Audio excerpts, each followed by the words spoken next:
In the tumultuous history of the Imperium of mankind, many Space Marine chapters have risen to prominence through their deeds and sacrifices.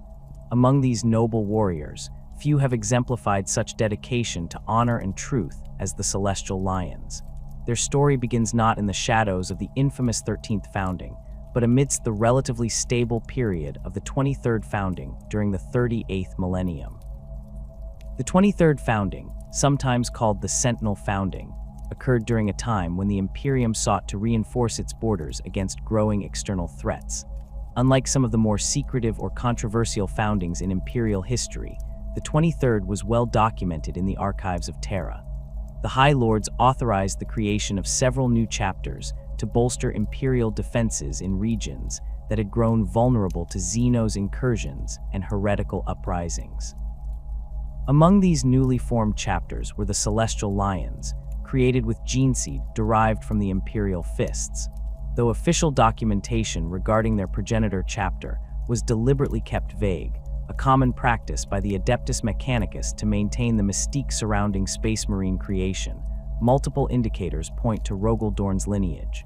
The Lions display the characteristic stubbornness and unyielding resolve typical of Imperial Fist successors. Their preference for close-range engagements, siege warfare proficiency, and notable absence of the Becher's gland, and Susan membrane genetic deficiencies unique to the Imperial Fist's bloodline, all but confirm their heritage. The newborn chapter was granted dominion over a planet in the Katarn system, located in the often troubled Segmentum Pacificus. This region, positioned on the galactic west of the Imperium, had long suffered from sporadic orc raids and occasional heretical uprisings. The planet, officially designated Elysion 4, but commonly referred to as Katarn Prime by the chapter, featured vast savannas and mountain ranges reminiscent of ancient Terra's African continent. The world's harsh environment, with its punishing heat cycles and dangerous indigenous fauna, proved an ideal recruiting ground for the Astartes. The chapter's fortress monastery, the Pride Hold, was constructed atop the tallest mountain range on Katarn Prime. From this commanding position, the Celestial Lions could survey vast territories and respond quickly to any threats that emerged. The fortress was designed with Imperial Fist's precision, a virtually impregnable bastion of adamantium and ceramite, its golden spires reaching toward the heavens like the manes of the great beasts that would become the chapter's symbol. The earliest cultural development of the Celestial Lions drew heavily from the ancient Terran continent of Africa. This influence was not arbitrary, but reflected the heritage of the chapter's first leaders and the indigenous population of Katarn Prime. The native tribes of their homeworld already revered the massive lion-like predators that stalked the savannas, beasts they called Abast in their dialect, meaning the Golden Death. These creatures, significantly larger and more ferocious than Terra's ancient lions, became the perfect embodiment of the chapter's martial philosophy. The chapter's first chapter master, enshrined by the unyielding, established traditions that would define the Celestial Lions for millennia to come. A veteran of the Imperial Fists before his elevation to chapter master, Enshambai recognized the importance of creating a distinct identity for his warriors while maintaining the core virtues of their progenitor chapter. Under his guidance, the Celestial Lions adopted a code of conduct centered around three pillars: honor in battle, truth in council, and mercy in victory. The iconography of the lion was chosen not merely for its ferocity, but for the complex symbolism it represented in ancient Terran cultures. Lions were seen as noble beasts, protectors of their pride, who fought with courage and directness rather than subterfuge. This perfectly aligned with the chapter's developing ethos of confronting enemies openly and honestly. The Celestial Lions painted their armor in a striking gold with blue pauldrons, emblazoned with stylized lion heads and celestial motifs that reflected both their name and their aspiration to be guardians watching over the Imperium's worlds. Training rituals for neophytes incorporated trials that tested not only physical strength and combat prowess, but also moral character. Young aspirants were required to track and hunt the Abast alone, armed with only a ritual spear. The purpose was not merely to kill the beast, but to do so honorably, facing it directly rather than employing traps or poisons. Those who succeeded returned wearing the pelt of their kill as a badge of honor. This tradition emphasized the chapter's belief in direct confrontation with the enemy, a philosophy that would later prove both their greatest strength and their most tragic flaw. The organization of the chapter followed the Codex Astartes in broad structure, though with certain adaptations reflective of their hunting culture. Scout squads were referred to as stalkers, while assault marines were known as prides. Company captains bore the title Pride Lord, and the chapter master was addressed as the Great Lion. These cultural distinctions helped forge a unique identity while maintaining operational compatibility with other Astartes chapters. The armory of the Celestial Lions developed distinctive elements as well. Their artificers crafted power weapons with lion motifs, including the famous lion's claws, modified lightning claws with extended reach and distinctive curved blades. Chapter relics included the mane of Enshambai, a master-crafted artificer armor worn by successive chapter masters, and Sunfury, a plasma cannon of ancient design that had never once overheated in battle, a fact the chapter's tech marines attributed to the weapon's machine spirit, having adopted the Lion's own sense of honor and reliability. During their first centuries of existence, the Celestial Lions established themselves as stalwart defenders of imperial worlds throughout the Segmentum Pacificus. Their early campaigns focused primarily on orc threats in nearby sectors, where they developed specialized tactics for combating greenskin hordes. Unlike some chapters that relied on guerrilla warfare or strategic withdrawals, the Lions preferred to meet the orcs head-on, believing that such enemies respected only direct strength. This approach proved effective but costly. The chapter frequently sustained higher casualties than those employing more cautious tactics, but they compensated through aggressive recruitment and an emphasis on rapid battlefield medical response.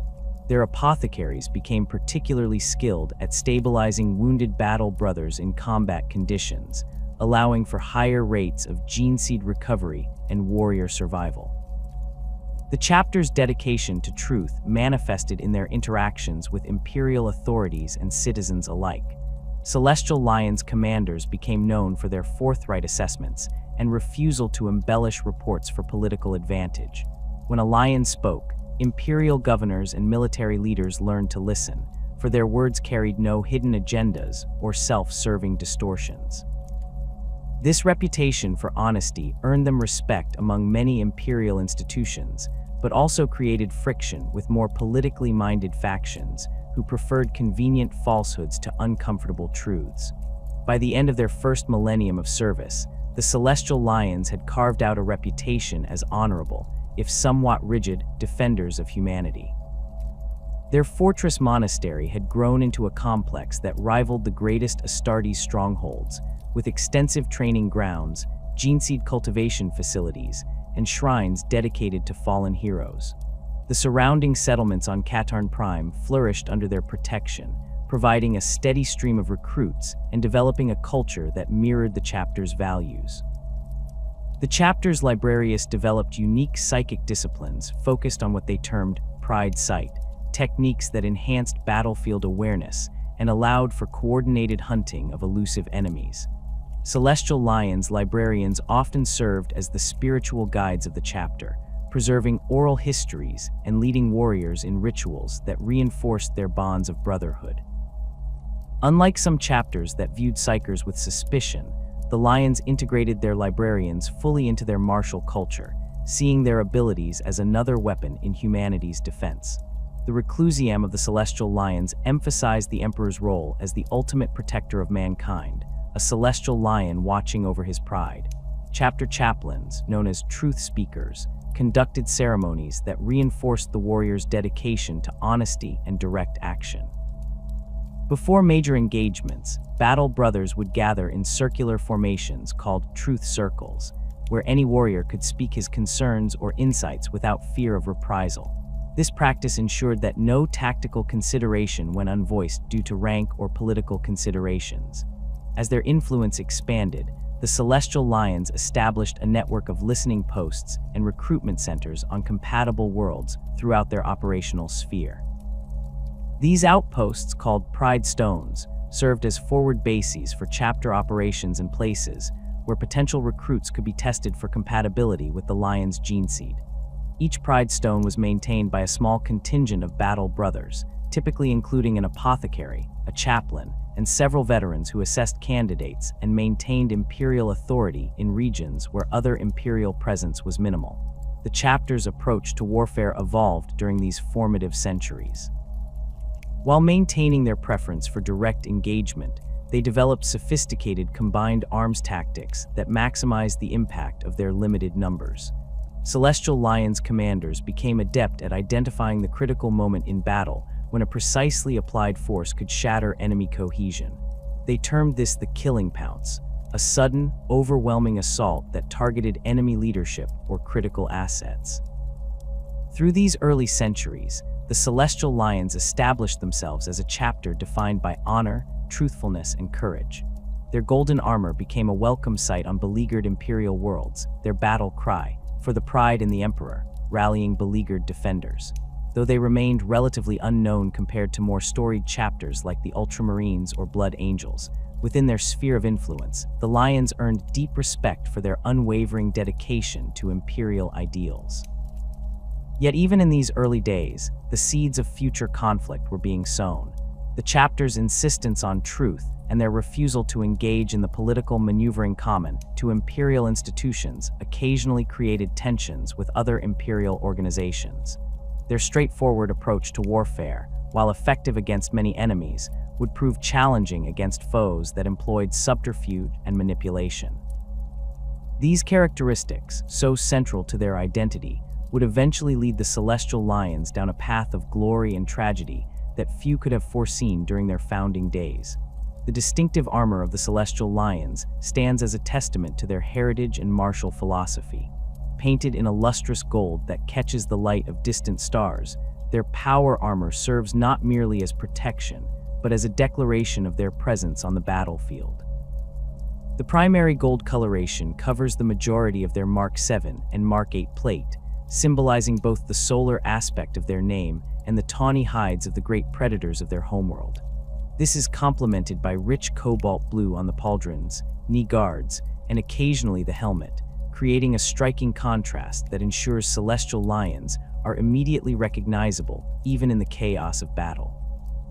The chapter's heraldry centers on the stylized lion head, rendered in meticulous detail by their artificers.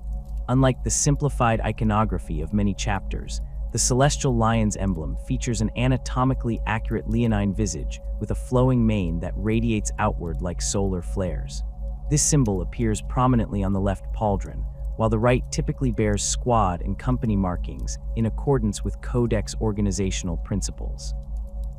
Veterans of the chapter earn the right to incorporate additional golden mane motifs on their helmets and greaves, with the most honored warriors sporting elaborate gold filigree work that transforms their armor into walking works of martial art. The cultural significance of these leonine aesthetics runs deeper than mere visual appeal. For the Celestial Lions, the great cats represent the perfect balance of controlled aggression and noble bearing. Their armor incorporates actual claws and teeth from the obelisk beasts of Katarn Prime, typically affixed to pauldron edges or used as decorative elements on ceremonial weapons. Each battle brother maintains his armor with fastidious care, regularly polishing the gold surfaces to a mirror shine, not from vanity, but from the belief that their appearance should inspire both allies and enemies alike. As the chapter saying goes, the pride hunts in the light, not the shadow. The weapons of the Celestial Lions similarly reflect their cultural identity. Standard issue bolters are often modified with targeting systems designed to function optimally in the bright, open terrain of savannah environments. Many battle brothers decorate their bolter casings with lion mane patterns etched into the metal, and senior officers carry bolt weapons with elaborate ivory grips harvested from the tusks of massive herbivores native to their homeworld. Close combat weapons frequently incorporate curved designs reminiscent of the slashing attacks of their totem animal, with power swords featuring distinctive swept-forward tips that maximize cutting power. The chapter's combat doctrine has evolved directly from the hunting patterns of the great predators they emulate. Celestial Lions favor decisive shock assaults delivered after careful positioning and assessment of the battlefield. Unlike some chapters that rely on overwhelming firepower or attrition warfare, The Lions prefer to identify critical weaknesses in enemy formations and strike with precise, overwhelming force at those points. This approach minimizes collateral damage while maximizing the psychological impact of their attacks. A typical Celestial Lions engagement begins with disciplined bolter fire from tactical squads, pinning enemy forces while Scout Marines and Vanguard veterans maneuver to flanking positions. The chapter places particular emphasis on marksmanship, with Battle Brothers spending countless hours perfecting their aim. This focus results in an unusually high rate of headshots and disabling wounds compared to other Astartes formations. Once the enemy is fixed in position, Assault Marines, known as Pride Warriors, deliver the killing blow, descending from above with jump packs roaring like the battle cries of hunting predators. Vehicle support follows specific operational patterns unique to the chapter. Celestial Lions Predator tanks operate in pairs called hunting couples, with one tank equipped for anti-infantry operations, while its partner carries anti-armor weaponry. Land speeders serve as beaters, harassing enemy flanks to drive them toward prepared killing zones. The chapter maintains a higher proportion of Rhino and Razorback transports than many of their contemporaries, using these vehicles to rapidly reposition tactical squads to exploit developing opportunities on the battlefield. The Celestial Lions' preference for honorable close combat is most evident in their treatment of worthy opponents. When facing adversaries of skill and courage, particularly other Astartes or elite human warriors, Lions commanders will often challenge enemy leaders to personal combat. These duels follow strict protocols established by chapter tradition, with specific rules regarding weapon selection and battlefield conduct. A lion who defeats an honorable foe will often salute the fallen enemy or preserve some token of the battle as a sign of respect. This practice has occasionally created unusual diplomatic opportunities, as defeated enemies who survive such encounters frequently develop a begrudging respect for the chapter. Against dishonorable foes, particularly demons, tyranids, and the more bestial strains of orcs, the Celestial Lions show no such restraint. The chapter doctrine explicitly states that no quarter is owed to those who would devour mankind, and Battle Brothers are trained to exterminate such threats with clinical efficiency. The apparent contradiction between their honorable dueling traditions and their merciless extermination protocols actually reflects a sophisticated ethical framework that distinguishes between opponents who can understand the concept of honor and those who cannot. The organizational structure of the Celestial Lions broadly adheres to the Codex Astartes, while incorporating distinctive variations that reflect their cultural identity. The chapter maintains the standard 10 companies prescribed by Gilliman's tome, with the first company comprising veteran warriors, companies 2-5 serving as battle companies, companies 6-9 functioning as reserve formations, and the 10th company housing scout marines. However, within this framework, several notable deviations exist. Each battle company contains 2 pride formations, specialized assault units consisting of 15 Astartes divided into 3 5-man squads. These formations operate semi-autonomously during engagements, tasked with hunting and eliminating high-value targets. Pride formations are led by a veteran sergeant called a Pride Stalker, who has complete tactical authority during hunting operations. This structure allows for greater flexibility than the rigid squad organizations found in more Codex-compliant chapters. The command structure similarly follows Codex guidelines with cultural adaptations. Company captains bear the title Pride Lord, with the chapter master known as the Great Lion. The Reclusium is headed by the Voice of Truth, while the chief librarian carries the title Keeper of the Pride's memory. These distinctions, while seemingly cosmetic, reinforce the chapter's unique identity and help maintain the cultural cohesion that has allowed the Celestial Lions to develop their distinctive approach to warfare. Perhaps the most significant organizational deviation concerns the Apothecarian. Given the chapter's aggressive combat doctrine and the resulting casualty rates, the Celestial Lions maintain a larger complement of Apothecaries than Codex standards suggest. Each company includes at least 3 Apothecaries rather than the standard one, with specialized training in battlefield extraction and emergency gene seed recovery. These additional medical resources have proven crucial to the chapter's survival, allowing them to preserve their genetic legacy despite taking casualties that would cripple less prepared formations. Training regimens for Celestial Lions neophytes are among the most physically demanding in the Adeptus Astartes. The process begins with recruitment from the tribal populations of Katarn Prime, focusing particularly on young warriors who have already distinguished themselves in their communities. Tribal elders identify promising candidates during ceremonial hunts and competitions, with chapter chaplains making the final selection after observing candidates' behavior in stressful situations. The initial trial for aspirants is the Proving Hunt, a grueling test that requires candidates to track and kill one of the massive Abest predators using only traditional weapons. This hunt is not merely a test of combat prowess, but a multifaceted evaluation of character. Aspirants are secretly observed by scout marines throughout the ordeal, who report not just on the kill itself, but on the hunter's methods. Those who employ poisons, traps, or attack sleeping beasts are immediately disqualified regardless of success, as such tactics demonstrate a lack of the honor the chapter holds sacred.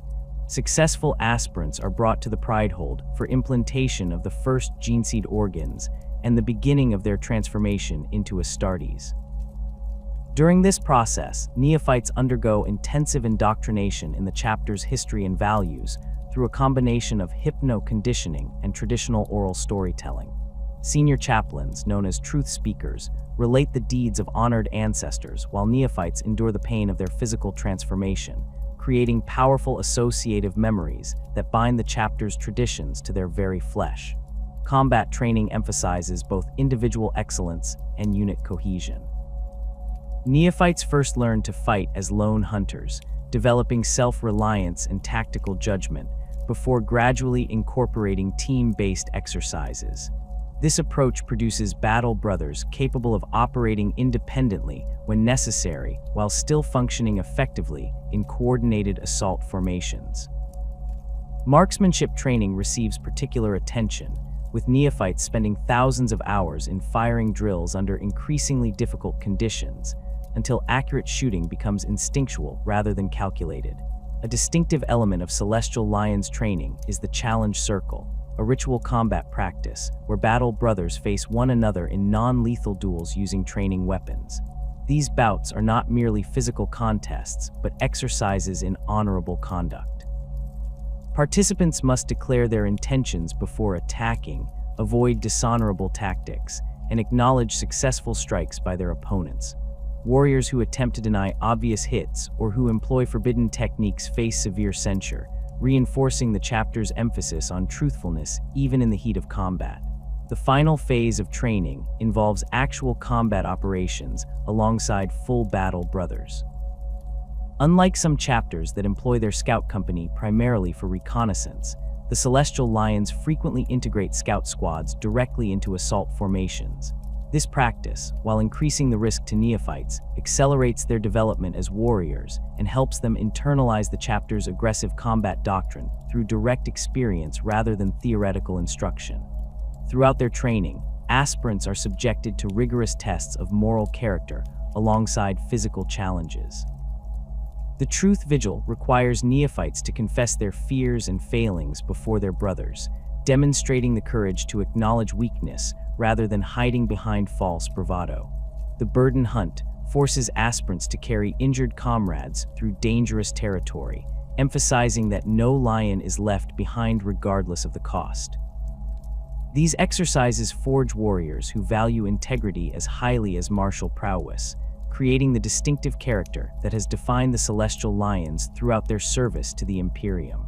By the time a neophyte earns his full battle plate and joins the chapter as a battle brother, he has been thoroughly imbued with the Celestial Lions' core values: honor in battle, truth in council, and loyalty to the Pride.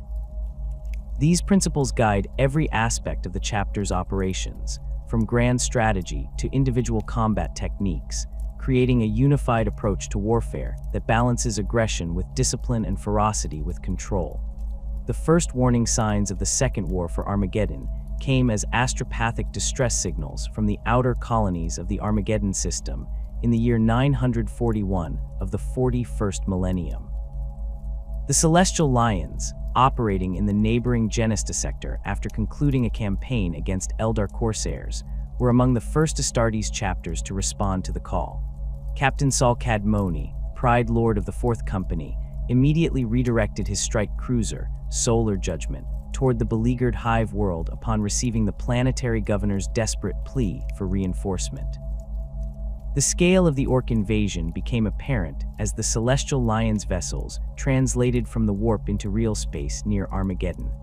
Thousands of crude Orc spacecraft swarmed through the system, while on the planet's surface, the green tide of warboss Gazkul Thraka's Wa had already overwhelmed multiple Hive cities. The Lions' initial Vox transmissions to Imperial forces revealed a fragmented defense, with planetary defense forces struggling to establish coherent battle lines against the overwhelming Orc numbers. Pride Lord Cadmoni deployed his forces with characteristic directness, targeting the Orc advance threatening Hive Acheron. The Celestial Lions made planetfall amid heavy anti-aircraft fire, their drop pods hammering into the ash wastes surrounding the Hive's primary manufacturing districts. As Battle Brothers emerged from their landing craft, they found themselves immediately engaged by Orc speed freaks who had penetrated the outer defensive perimeter. The Lions' first engagement on Armageddon soil demonstrated their tactical flexibility in urban warfare. Rather than attempting to hold fixed positions against the numerically superior Greenskins, Cadmoni implemented what the chapter termed pride hunting tactics, rapid strikes against Orc leadership figures followed by tactical withdrawals to prepared fallback positions. This approach exploited the Orcs' tendency to falter when their larger, more aggressive leaders were eliminated. Sergeant Ekin Ozachu's assault squad claimed the first significant victory of the campaign, decapitating an Orc warboss leading the assault on Acheron's southern gate. Witnesses from the Armageddon Steel Legion described how Ozachu's squad descended from an overhanging manufactorum roof, their jump packs flaring like golden comets as they plunged into the Orc command group. The sergeant himself engaged the warboss in single combat, his power sword severing the Greenskin's head with a precise strike that became legendary among the defending forces. As additional Celestial Lions companies arrived over the following weeks, Chapter Master Thak Mbenga established a forward command post within Hive Acheron's primary defensive bastion. From this position, he coordinated with other Imperial forces, including elements of the Mordian Iron Guard, Black Templars, and Salamander's chapters, who had also responded to Armageddon's call for aid. The Lions' relationship with the Black Templars proved particularly productive, as both chapters favored aggressive assault tactics, though the Templars' zealous fervor contrasted with the Lions' more measured approach. During a critical defense of the Mannheim Gap, a strategic choke point controlling access to 3 major hives, the Celestial Lions demonstrated their willingness to hold ground at any cost. 2 full companies deployed in a defensive line across the narrowest section of the gap, their golden armor standing in stark contrast to the ashen wasteland. As Orc vehicles attempted to force passage through the gap, Lions' Devastator squads systematically destroyed the lead elements, creating a wall of burning wreckage that further narrowed the passable terrain.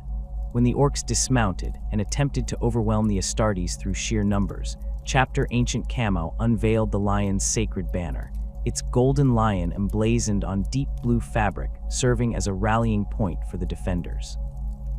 For 17 hours, the Lions held their position against waves of greenskin attackers, their bolters overheating and ammunition running critically low.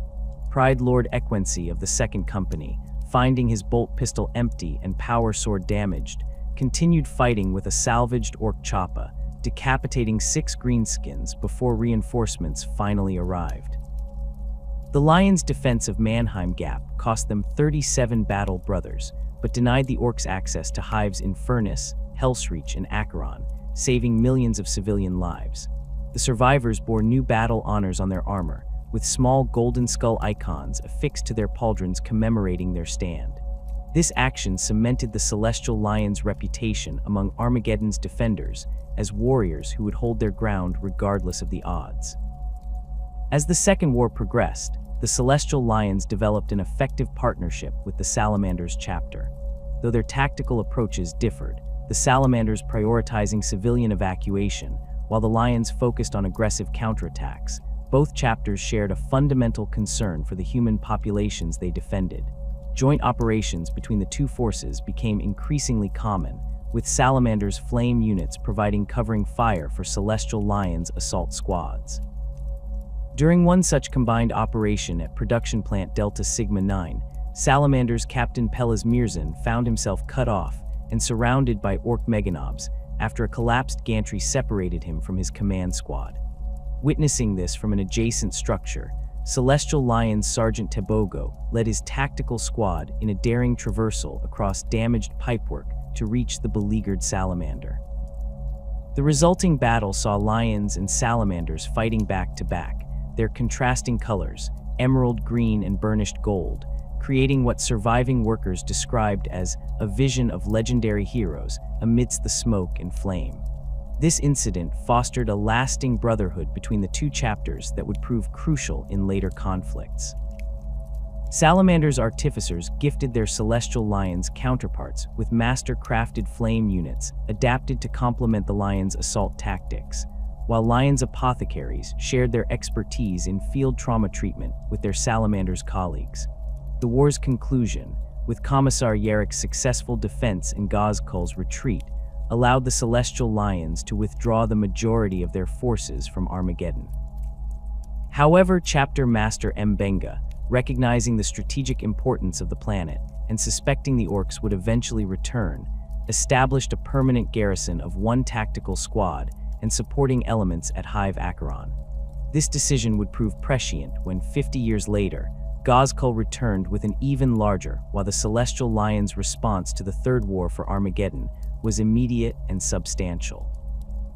Having maintained intelligence assets on the planet since the previous conflict, they received early warning of the impending invasion through their garrison's astropathic communications.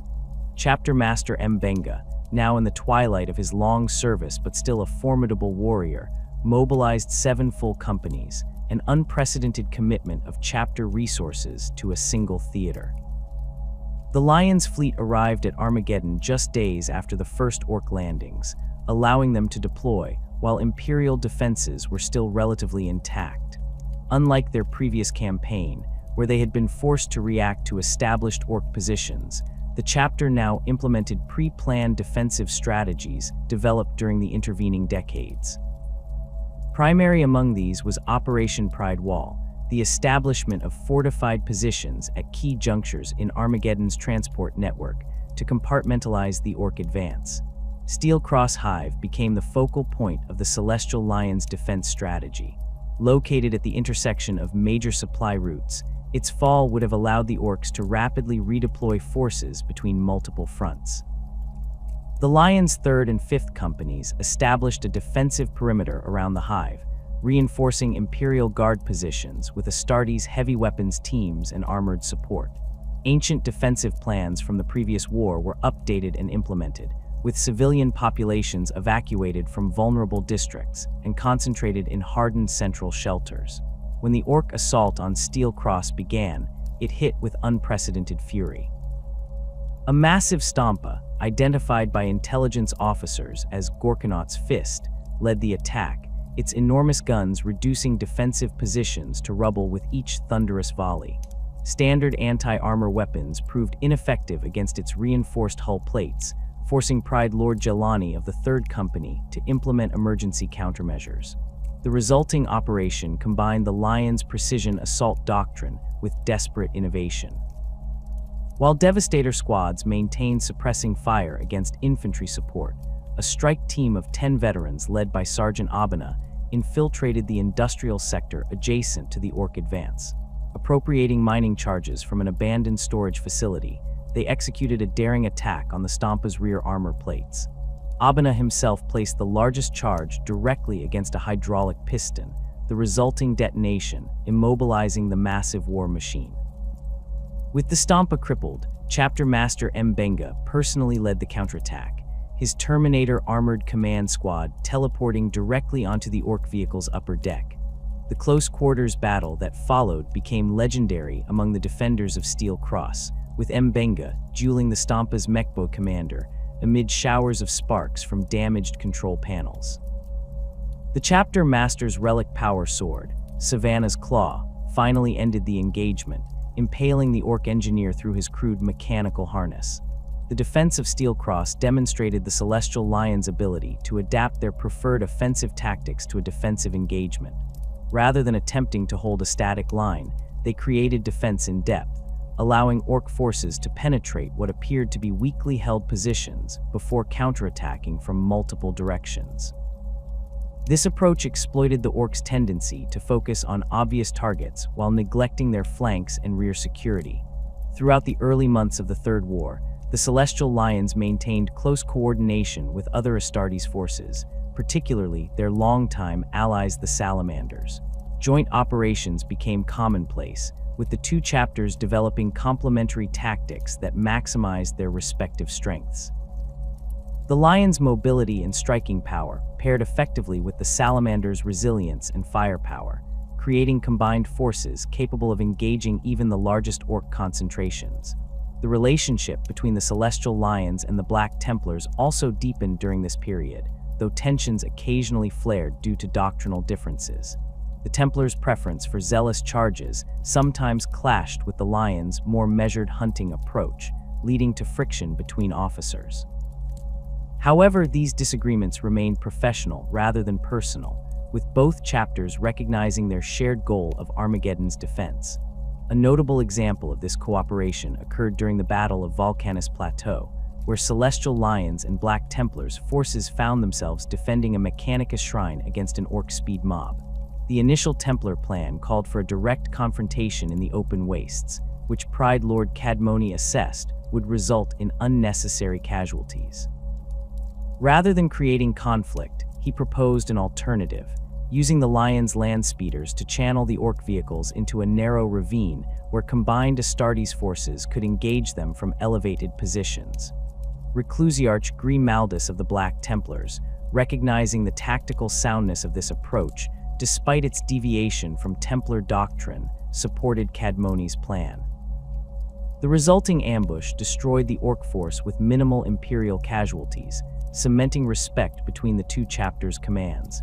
In the aftermath, Templar and Lion officers exchanged honorific tokens, with Cadmoni receiving a black sword pendant and Grimaldus accepting a stylized lion tooth for his armor. As the war progressed, the Celestial Lions expanded their operations beyond urban defense to include strikes against Orc supply lines in the Ash Wastes. Specialized Lion Hunter-Killer teams, operating from Rhino transports modified for extended desert operations, targeted Orc fuel depots and ammunition stores. These small unit actions rarely involved more than 20 Astartes, but had disproportionate effects on Orc combat capability, forcing greenskin mechanics to cannibalize vehicles for parts and limiting the effectiveness of their heavier weapons. The first signs of trouble between the Celestial Lions and the Inquisition emerged during what should have been a routine pacification operation in the Catter system.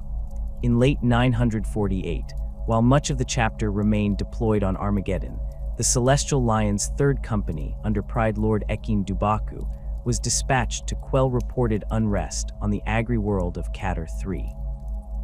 Initial briefings suggested a minor worker uprising against Imperial tithe collectors, a situation the Celestial Lions had handled effectively on numerous occasions. Upon planetfall, however, Pride Lord Dubaku discovered a far more disturbing reality. The reported worker uprising was in fact a systematic extermination of civilian populations across multiple settlement clusters. Reconnaissance by Lion Scout squads revealed mass graves containing thousands of Imperial citizens, many bearing signs of summary execution. More troubling still, the scout teams reported sighting black-clad figures overseeing these executions, individuals whose equipment and deportment suggested inquisitorial authority. Dubaku, adhering to the chapter's commitment to truth and proper procedure, ordered Sergeant Talbeck's squad to document the massacre sites with picked captures and Vox recordings. The evidence they gathered painted a grim picture. The Inquisition had apparently determined that the agricultural settlements had been exposed to some form of heretical influence and had opted for complete extermination rather than investigation and targeted punishment of the guilty. The Pride Lord immediately established a secure Vox link with Chapter Master Mbenga on Armageddon, transmitting the evidence and requesting guidance. Mbenga's response was measured but resolute. The Celestial Lions would not participate in the indiscriminate slaughter of Imperial citizens without clear evidence of widespread corruption. More importantly, the chapter would formally challenge the Inquisition's methods through proper Imperial channels. When Dubaku attempted to confront the inquisitorial forces directly, seeking explanation for their actions, he found their command post abandoned. The black ships that had delivered the death squads had departed system, leaving only the aftermath of their purge. The Pride Lord established defensive positions around surviving civilian settlements, placing Celestial Lions Apothecaries in charge of medical assistance for those who had fled into the wilderness to escape the purge.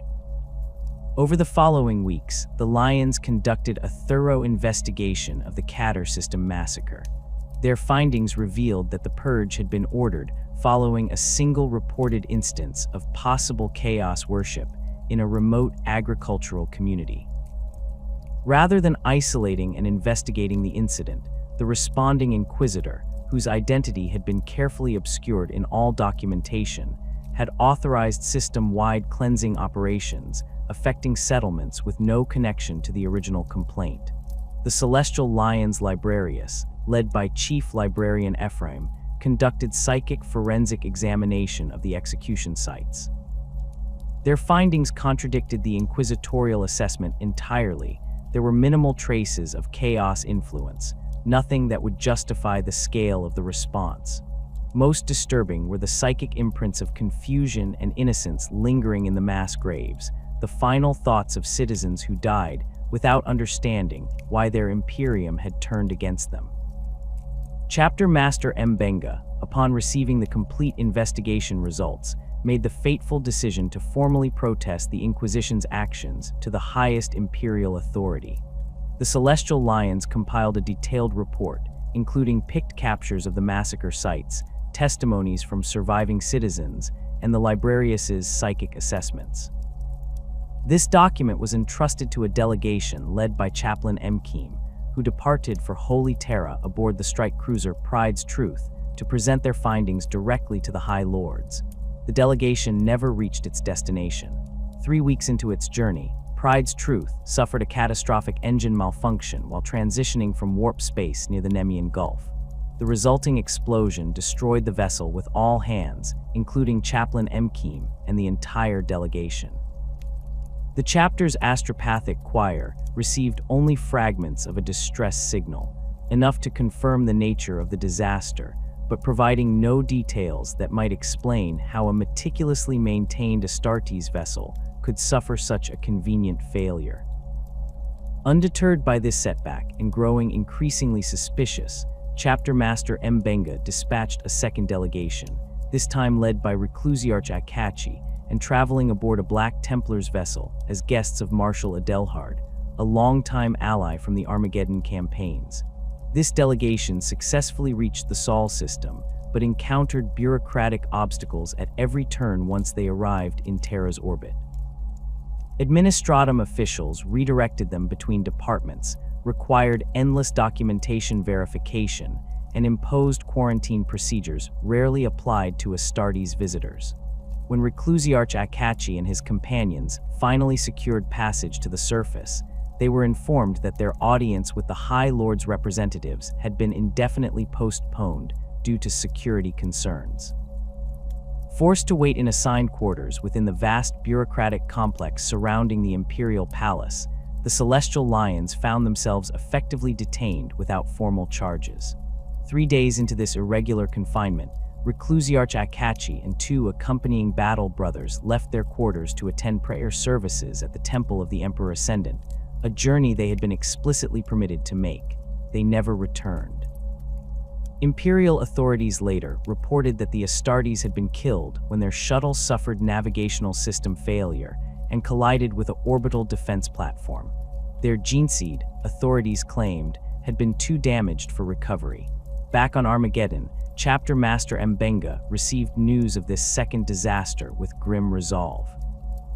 The pattern was becoming clear. Any attempt to bring the Catter atrocities to light was being systematically blocked, with celestial lions paying with their lives for their persistence. Nevertheless, the chapter's commitment to truth would not allow them to abandon their cause. Mbenga's third approach demonstrated greater caution. Rather than sending another formal delegation, he dispatched individual battle brothers on separate routes to Terra, each carrying fragments of the evidence, but none bearing the complete picture. These warriors traveled disguised as honor guards for Imperial Guard officers, as escorts for Administratum officials, or as seconded forces to other Astartes chapters with business on Terra. Their mission was to make contact with potential allies within the Imperial power structure who might help bring the Catter evidence to appropriate authorities. This dispersed approach met with limited success. Several battle brothers reached Terra and successfully delivered their fragments of evidence to sympathetic officials within the Administratum, and even to representatives of certain Astartes chapters with seats on the High Lord's Council. However, those who carried the most damning evidence suffered accidents with suspicious frequency. Sergeant Falami was found dead in his quarters, apparently from an undetected genetic flaw that caused sudden organ failure, despite having passed gene seed purity tests mere months earlier. Brother N. Namdi disappeared while traversing a lower level of the Imperial Palace, his fate never determined. As these setbacks mounted, the Celestial Lions received their first direct communication from the Inquisition regarding their investigation. An astropathic message bearing the seal of Inquisitor Apollyon of the Ordo Hereticus reached the chapter's command post on Armageddon. Its contents were brief and chilling. The Emperor's mercy is granted to those who accept his judgment without question. His wrath awaits those who challenge the authority of his appointed servants. Consider carefully which path you tread. This thinly veiled threat coincided with the arrival of an inquisitorial observer at the Lions' Armageddon headquarters. Inquisitor Uriah Kalos presented credentials authorizing her to assess the doctrinal purity of the chapter, an unprecedented intrusion into Astartes' autonomy.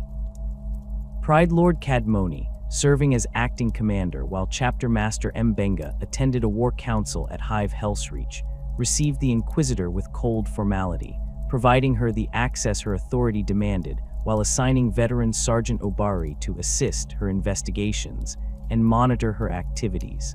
Kalos's inspection was meticulous and provocative. She demanded access to the chapter's librarious records, questioned battle brothers about their understanding of Imperial authority, and examined the chapter's reliquary for signs of prohibited artifacts. Throughout this intrusion, the Celestial Lions maintained their composure, answering questions truthfully, but volunteering nothing beyond what was specifically requested. The Inquisitor's focus soon narrowed to the chapter's communications with other Imperial organizations regarding the Catter incident. When she demanded the names of all officials who had received the Lions' evidence, Sergeant Obari politely informed her that such information fell under the chapter's operational security protocols and could only be released by Chapter Master Mbenga himself. Kalos's response was to place a formal censure in her report, citing obstructive behavior undermining Imperial security. The tension escalated when the Inquisitor attempted to access the chapter's gene seed storage facilities, an area traditionally off-limits to anyone outside the Apothecarian. Chief Apothecary Sejanus intercepted her at the threshold, informing her that even with her authority, certain spaces remained sacrosanct under agreements dating back to the founding of the Adeptus Astartes. Kalos withdrew, but not before warning that such defiance will be noted in appropriate quarters. During her third day of inspection, a disturbing incident occurred that would later be seen as a harbinger of troubles to come. While reviewing tactical data from the Armageddon campaign in the chapter's Strategium, Inquisitor Kalos casually remarked that the Lions' deployment patterns left their supply lines vulnerable to precision strikes from elevated positions, an observation that seemed oddly specific and of no relevance to her purported investigation of doctrinal purity. Sergeant Obari, his suspicions heightened by this comment, increased surveillance on the Inquisitor, assigning chapter serfs to monitor her movements and communications. That night, one such serf observed Kalos using an unauthorized Vox channel to transmit encrypted data to an orbital receiver. When confronted with this breach of protocol the following morning, the Inquisitor claimed diplomatic immunity and demanded immediate transport off-planet, citing clear hostility from chapter elements compromising her safety. Before the situation could escalate further, Chapter Master Mbenga returned from Hellsreach. His handling of the confrontation demonstrated the balanced judgment that had made him a respected leader for over a century. Rather than detaining Kalos, which would have provided justification for more direct inquisitorial action against the chapter, he personally escorted her to her shuttle, engaging her in a conversation recorded by his armor's auto senses. During this carefully managed dialogue, Mbenga directly addressed the Catter massacres, stating the chapter's position clearly. The Celestial Lions do not question the Inquisition's authority to act against heresy, but we cannot remain silent when thousands of loyal Imperial citizens are executed without evidence of corruption. If this stance places us at odds with the Ordo Hereticus, then we accept that burden. Kalos's response was equally measured, but contained an unmistakable warning. The Inquisition determines what constitutes evidence, Chapter Master. Those who lack our training cannot comprehend the subtle signs of corruption we are trained to detect. Your interference in sanctioned operations, however well-intentioned, may have allowed taint to spread beyond Catter. That responsibility lies with you. As her shuttle departed, Mbenga ordered heightened security protocols throughout all Celestial Lions deployments.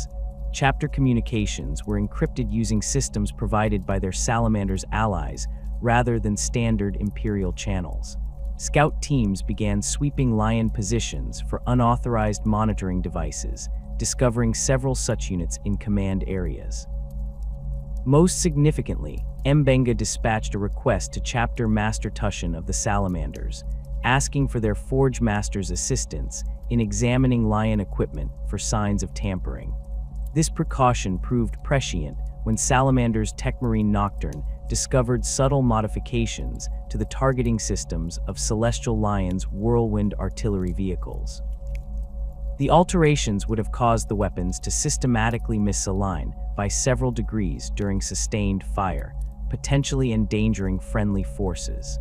Similar examination of recently received bolter ammunition revealed that approximately 1 round in 20 contained unstable charges that would cause the weapon to explode when fired. These discoveries confirmed what many within the chapter had begun to suspect. They were facing not just political opposition from the Inquisition, but active sabotage designed to degrade their combat effectiveness and potentially eliminate them entirely. The question that haunted the Celestial Lions command was how far this campaign would go, and how an Astartes chapter could defend itself against an enemy that operated through Imperial institutions themselves.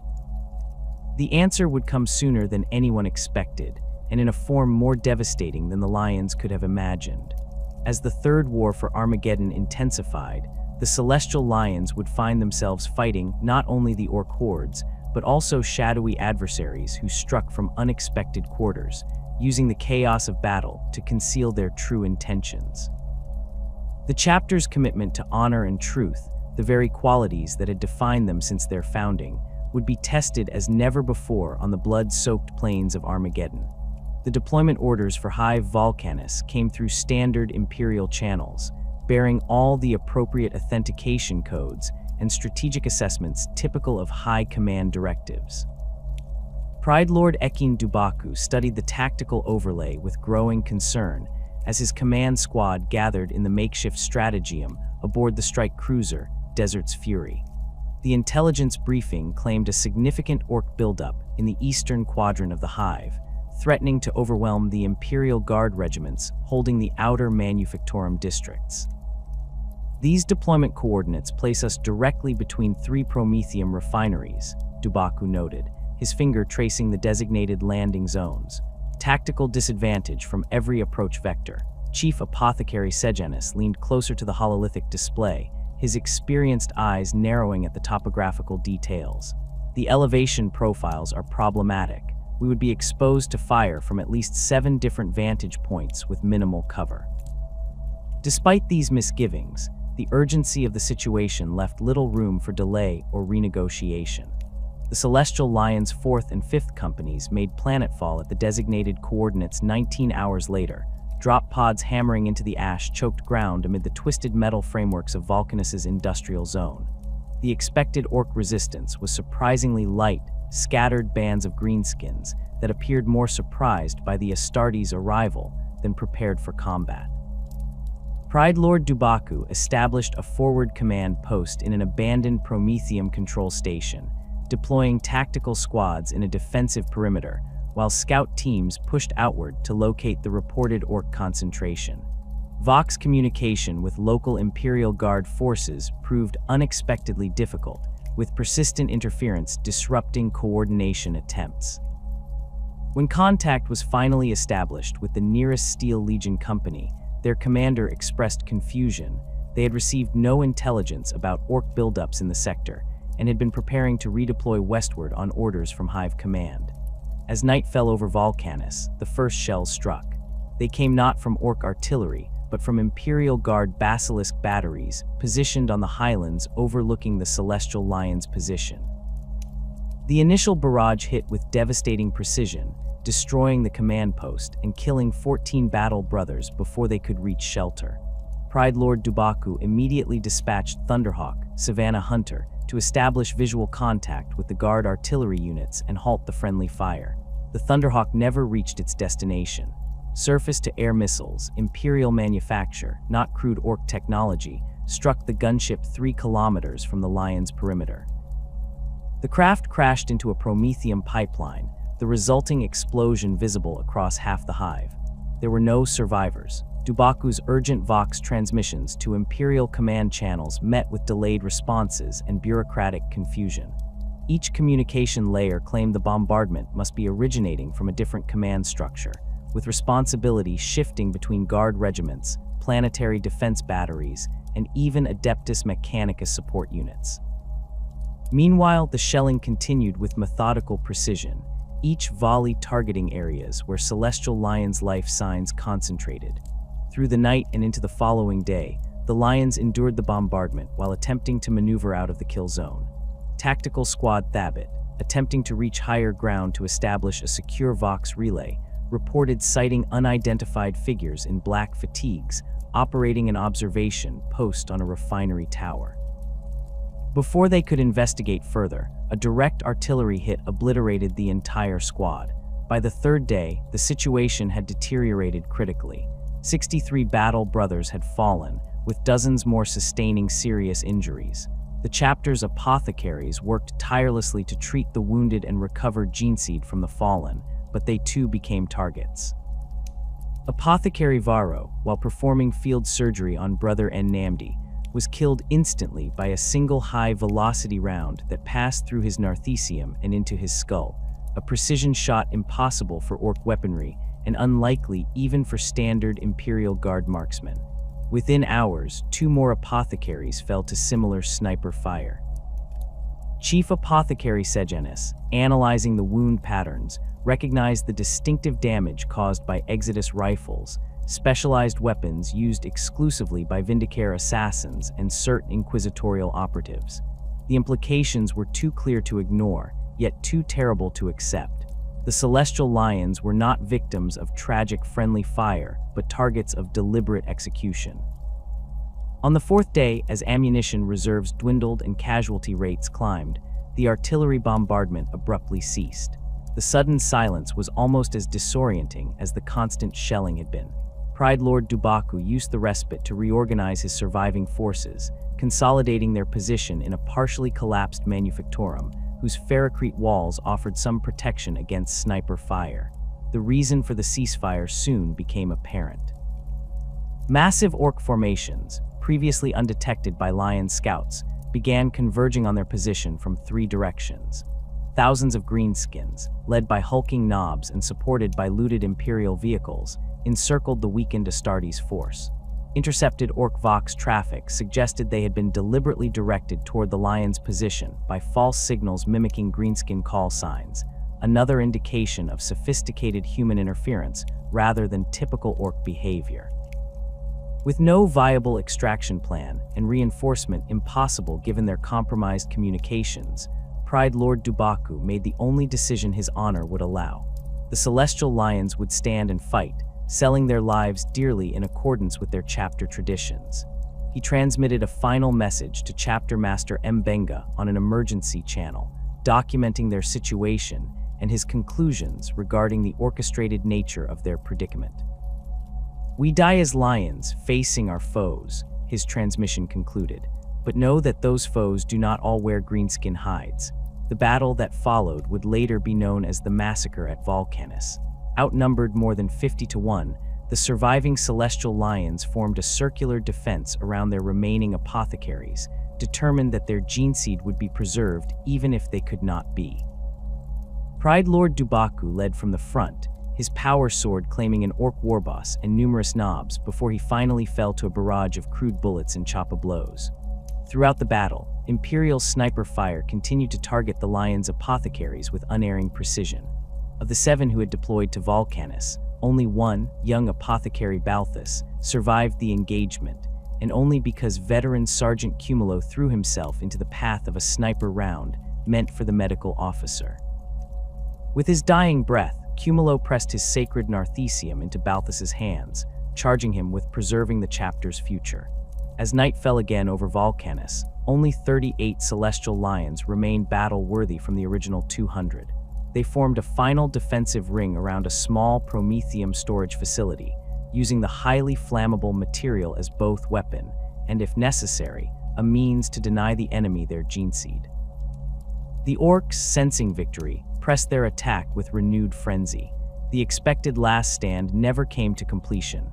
As the orc horde closed in for the kill, Imperial Guard Leman Russ tanks from the Steel Legion's 8th Armored Division broke through the greenskin lines from the west, carving an extraction corridor for the surviving Astartes. The tank commander, Major Clean, reported that they had detected the battle by chance while on patrol and responded on their own initiative, a claim that seemed plausible but raised questions about why no other Imperial forces had responded to days of combat signals from an embattled Astartes chapter. The survivors of Volcanus were transported to Hive Hellsreach, where they were received with honor by the Black Templars contingent stationed there. Reclusiarch Grimaldus, upon hearing their account, provided secure Vox channels for communication with the Celestial Lions Command and assigned Templar Apothecaries to assist in treating the wounded. This act of brotherhood from another Astartes chapter provided the Lions with their first secure communication since the ordeal began. Chapter Master Mbenga's response was measured but resolute. He immediately dispatched the chapter's strike cruiser, Intrepid Savannah, to extract the survivors, while ordering all Celestial Lions forces on Armageddon to implement communication protocols developed after their earlier encounters with inquisitorial interference. All Imperial intelligence would be independently verified before action, and no Lion forces would deploy without redundant extraction plans. The survivors returned to the main Celestial Lions base at Hive Acheron revealed the full extent of the catastrophe. Of the 16 Apothecaries deployed across Armageddon, 11 had been killed in the previous month, an unprecedented casualty rate for non-combat specialists.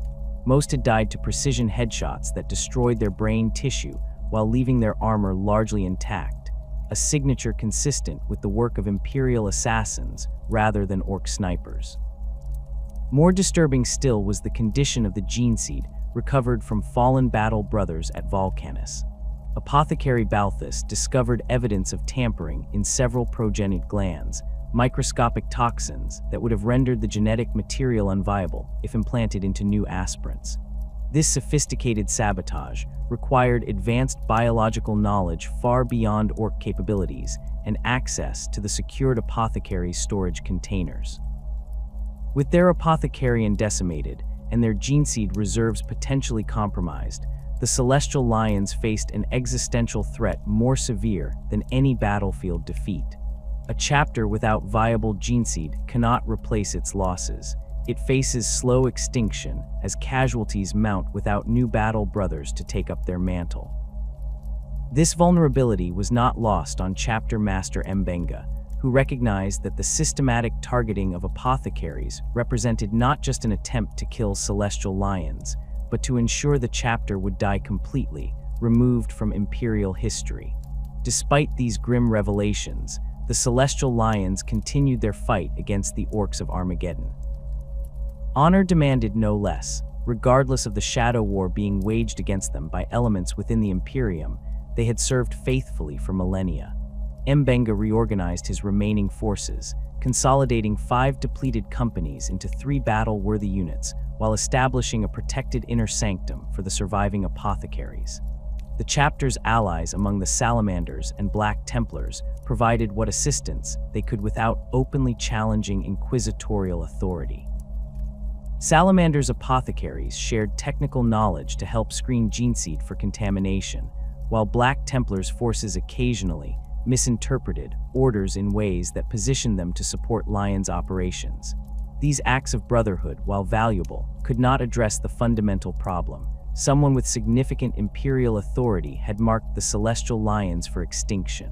As the war ground on, the pressure on the Lions intensified. Supply shipments arrived with critical components missing or damaged. Astropathic communications became increasingly unreliable, with messages arriving corrupted or not at all. Intelligence briefings directed Lion's forces toward heavily fortified orc positions while understating enemy strength. Each incident could be explained as the fog of war or the inefficiency of imperial bureaucracy, but the pattern was too consistent to be coincidental. The breaking point came at Hive Volcanus, where the chapter had already suffered grievously. Chapter Master Mbenga, responding to a direct request from the Hive governor for Astartes support against a major orc offensive, led the chapter's 1st Company and elements of the 3rd in a counter-assault against greenskin forces threatening the Hive's geothermal generators. The intelligence briefing, bearing all appropriate Imperial seals, indicated a force of approximately 5,000 orcs with light vehicle support. The reality they encountered was catastrophically different. Over 20,000 orcs awaited them, including hundreds of Killicans and Def Dreads, supported by dozens of looted Leman Rust tanks and at least 3 Stompas. The Celestial Lions found themselves fighting for survival within minutes of deployment, forced into defensive positions in half-ruined industrial complexes as the green tide surged around them. Mbenga immediately recognized the situation as another trap, but had no choice but to fight through it. The generators they had been sent to protect were indeed critical. Their destruction would leave the Hive defenseless and result in millions of civilian casualties. The Lions would complete their mission, regardless of the cost or the treachery that had placed them in this untenable position. For 3 days, the Celestial Lions held the generator complex against wave after wave of orc attackers. Their ammunition dwindled, then failed entirely, forcing them to fight with combat blades and improvised weapons. Chapter Master Mbenga, his Terminator armor breached in dozens of places, continued leading countercharges until a salvaged orc rocket took his arm off at the shoulder. Even then, he fought on using his power sword one-handed, his example inspiring the remaining Lions to impossible feats of endurance. When Imperial reinforcements finally arrived, a Steel Legion mechanized division supported by Titans of the Legio Metallica, they found fewer than 100 Celestial Lions still standing. Chapter Master Mbenga lay dead among his honor guard, his body surrounded by hundreds of orc corpses. The generator complex remained secure, its critical systems functional despite the devastation around them. The Celestial Lions had completed their mission, but at a cost that left the chapter teetering on the edge of extinction. In the aftermath of Chapter Master Mbenga's death at the generator complex, the Celestial Lions gathered their surviving forces at their forward base in Hive Acheron. The final tally was devastating. Only 96 Battle Brothers remained from a chapter that had deployed over 800 Space Marines to Armageddon at the war's beginning. Most companies had been reduced to a handful of warriors, their command structures shattered, their proud heraldry now borne by too few shoulders to maintain proper combat formations. Most catastrophic was the near-complete elimination of the chapter's Apothecarian. Of the 16 apothecaries who had deployed to Armageddon, only Apothecary Balthus remained alive, a relatively inexperienced battle brother suddenly burdened with preserving the chapter's entire genetic future. The specialized knowledge required to properly harvest, screen, and implant gene seed typically required decades to master, yet Balthus now faced this responsibility with only minimal training and damaged equipment. Pride leader Ekin Dubaku, who had survived the massacre at Volcanus despite severe injuries, found himself the most senior officer remaining. Though he had served as acting chapter master since Mbenga's death, the formal elevation ceremony took place 7 days after the generator complex battle, conducted in the austere surroundings of a repurposed munitions bunker rather than the traditional chapter ceremonial halls of their distant home world. The ceremony itself reflected the Lion's diminished circumstances. Where traditionally all company captains would form an honor circle around the successor, only 3 Pride Lords remained to witness Dubaku's ascension. The chapter's sacred banners, many lost in battle, were represented by tattered remnants carried by battle brothers still recovering from their wounds. Yet despite these hardships, the Lions conducted the ritual with solemn dignity, refusing to abandon their traditions even as their very existence hung in the balance. Dubaku received the Sunfire Blade, Mbenga's power sword recovered from the battlefield, and knelt before the assembled survivors as Chaplain Kubar placed the ceremonial lion mane cloak across his shoulders. When he rose, his first act as chapter master was to order a genetic census of all surviving battle brothers, creating a comprehensive record of their bloodline's current state. The results confirmed his worst fears. With only 1 functional apothecary, the chapter lacked the specialized personnel to properly harvest and process gene seed from the fallen. Much of their genetic legacy had already been lost, with progenitor glands left unrecovered on battlefields across Armageddon. Analysis of the remaining stored gene seed revealed evidence of systematic contamination, subtle toxins, and genetic degradation that suggested deliberate tampering rather than natural deterioration. Faced with these grim realities, Dubaku gathered his remaining officers in what the Lions now called the Last Council. The name reflected their situation, not just the last remaining leadership of their chapter, but potentially the final command structure the Celestial Lions would ever know. The question before them was existential. How should a Space Marine chapter face extinction? Some officers advocated immediate withdrawal from Armageddon to their chapter homeworld, where they might focus on rebuilding their numbers using their remaining gene seed reserves. Others proposed seeking direct alliance with chapters like the Salamanders or Black Templars, requesting apothecary support to preserve their genetic legacy. A few voices even suggested taking direct action against the inquisitorial forces they believed responsible for their decimation, arguing that an honorable death in pursuit of justice was preferable to a slow fade into obscurity. Dubaku listened to all perspectives before rendering his decision. The Celestial Lions would not abandon Armageddon while the war continued. Their honor demanded they complete their assigned mission, regardless of personal cost. However, they would consolidate their forces into a single battle company, abandoning the traditional codex structure that they could no longer maintain with their reduced numbers. More controversially, Dubaku authorized a final communication to the High Lords of Terra. Unlike previous messages that had focused specifically on the Catter atrocities, this transmission addressed the systematic destruction of the Celestial Lions themselves. The message was direct and unflinching, documenting the suspicious patterns of targeted killings, sabotaged equipment, and contaminated gene seed that had brought the chapter to the brink of extinction. The communication concluded with a remarkable statement of continued loyalty despite these tribulations. The Celestial Lions stand as we have always stood, faithful servants of the Emperor and defenders of his realm. If our destruction has been ordained by those who claim to speak in his name, we accept this fate without rancor. But let the record show that we die as we lived, with honor, with truth, and with our faces turned toward our foes rather than away from them. The Lions may fall, but we will never break faith with the Imperium we were created to serve. To ensure this message reached its destination, Dubaku employed methods learned from their previous failed attempts.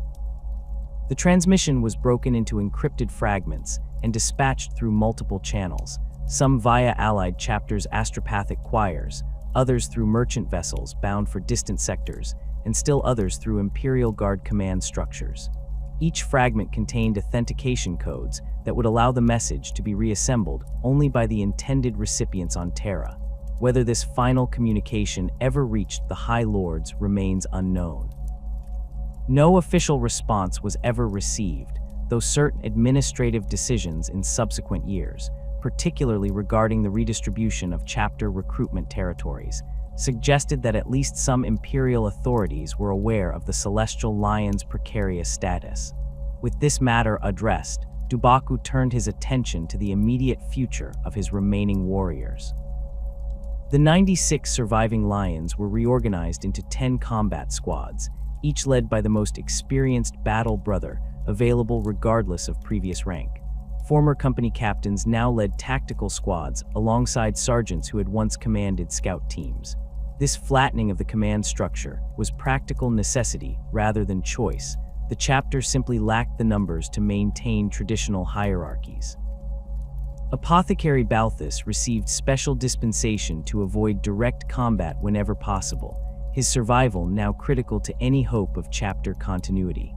A permanent honor guard of 4 veterans was assigned to protect him during battlefield operations, with strict orders to prioritize his extraction over all other objectives should combat turn against them. Additionally, Balthus began an accelerated training program for 3 battle brothers with appropriate aptitude, hoping to impart at least rudimentary apothecary skills as a contingency against his own death. The chapter's remaining vehicles and heavy weapons were consolidated under the command of Techmarine Hadrian, one of only 2 such specialists to survive the campaign. The Lion's armor pool had been reduced to 3 Predator tanks, a single Vindicator, and 2 Razorback transports, barely enough to support a single company in normal circumstances. Ammunition for these vehicles was strictly rationed, with targeting systems checked and rechecked before each deployment to guard against further sabotage. As these reorganizations proceeded, Dubaku made a fateful decision regarding the chapter's future operations. Rather than continuing distributed actions across multiple hives, the remaining Lions would focus their efforts on a single critical battlefield, the ash wastes surrounding Hive Hellsreach, where Black Templars' forces under Reclusiarch Grimaldus were engaged in some of the heaviest fighting of the campaign. This decision served multiple purposes. Concentrating their forces maximized the Lions' diminished combat effectiveness while providing some security through proximity to a friendly chapter. The Black Templars had already demonstrated their willingness to support the Lions without asking uncomfortable questions about inquisitorial interference. Furthermore, the chaotic nature of the Hellsreach campaign offered opportunities for the Lions to engage the enemy on their own terms rather than following potentially compromised Imperial battle plans. Before departing for Hellsreach, Dubaku ordered one final measure to preserve the chapter's legacy. The Lion's remaining librarian, Epistolary Marua, compiled a complete record of the chapter's history, traditions, and battle honors. This document, encoded in a data crystal and sealed within a stasis field, was entrusted to a chapter serf with instructions to depart Armageddon on the next available transport and deliver it directly to the chapter's fortress monastery on Elysion 4. Whether this record ever reached its destination remains unknown, as the fate of their homeworld itself would later come into question.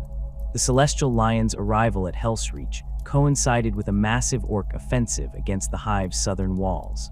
Without waiting for formal integration into the defensive command structure, Dubaku led his warriors directly into the heaviest fighting, their gold armor shining defiantly amidst the smoke and ash of the battlefield. The Black Templars greeted their arrival with solemn respect, Reclusiarch Grimaldus personally welcoming Dubaku to what the Templars had grimly dubbed the Emperor's Last Church. For 3 weeks, the Lions fought alongside the Black Templars and Steel Legion forces, holding a critical section of Hellsreach's outer defenses against repeated orc assaults.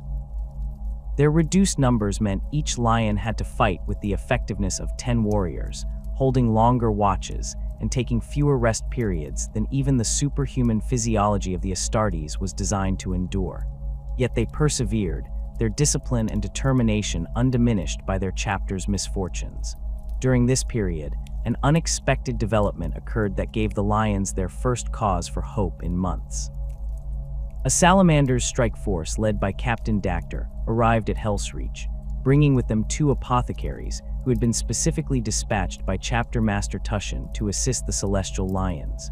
Though this aid could not be openly acknowledged due to the political sensitivities involved, the presence of experienced Apothecaries allowed for proper gene seed harvesting from fallen lions for the first time since the targeting of their medical personnel had begun.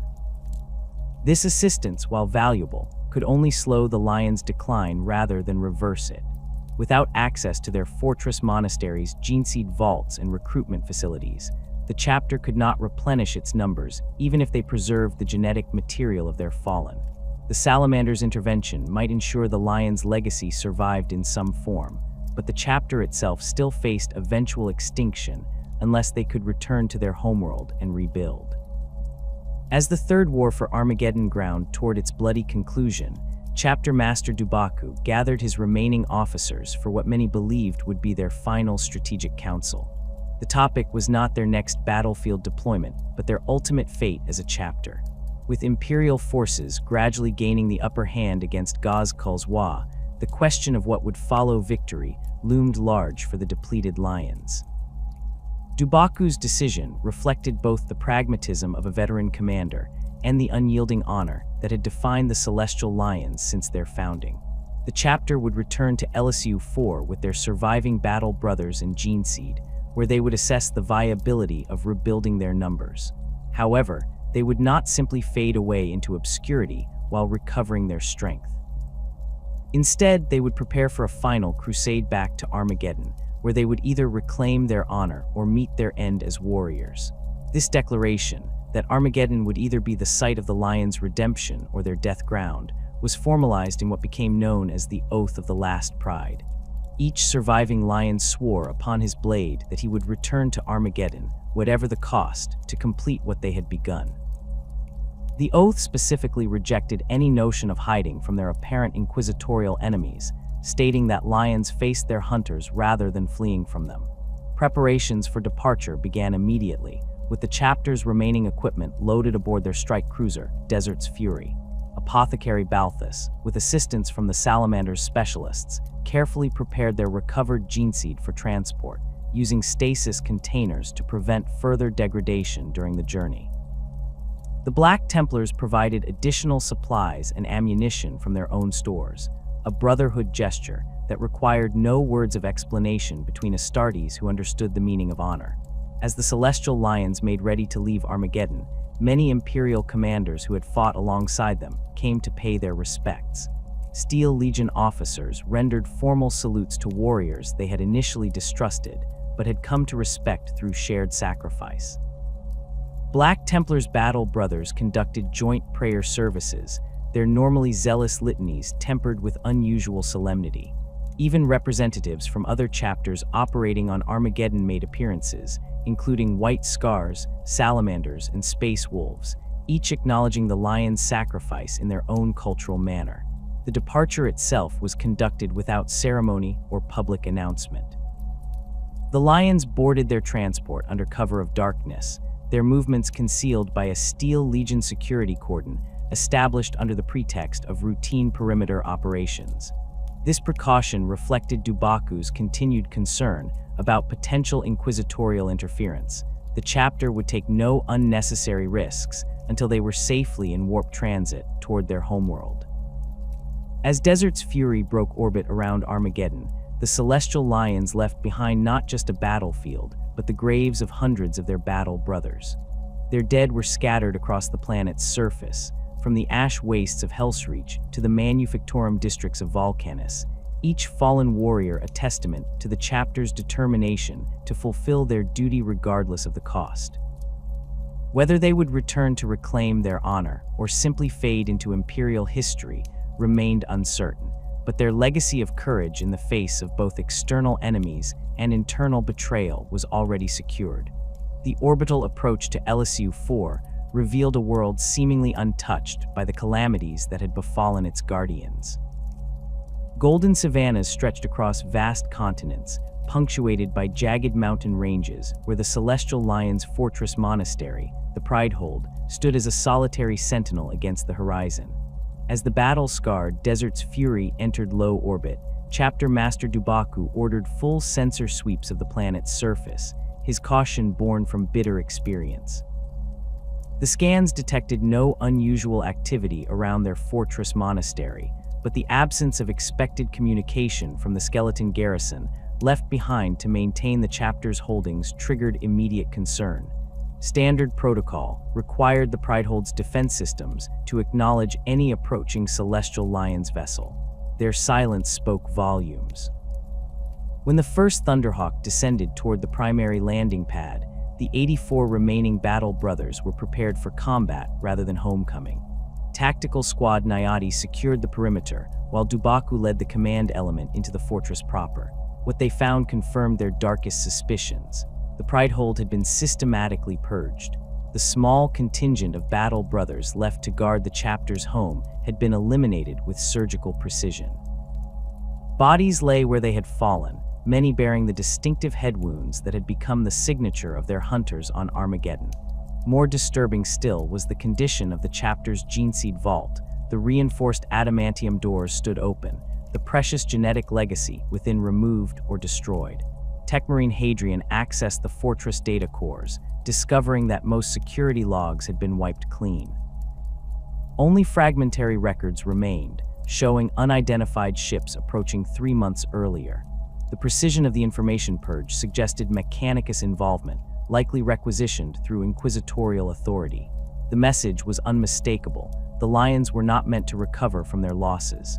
Apothecary Balthus conducted a thorough examination of the Apothecarian facilities, finding equipment damaged beyond repair and Medicae supplies contaminated with subtle toxins. The chapter's primary gene-seed cultivation chambers had been rendered inoperable, with delicate incubation systems destroyed at the molecular level. Even with the gene seed recovered from Armageddon, the Lions lacked the necessary infrastructure to process it properly. 23 days after their return, as the chapter struggled to salvage what remained of their home, Augur Arrays detected a vessel approaching Elysion 4. Initial readings identified it as an Astartes strike cruiser, though its identification codes registered as deliberately obscured.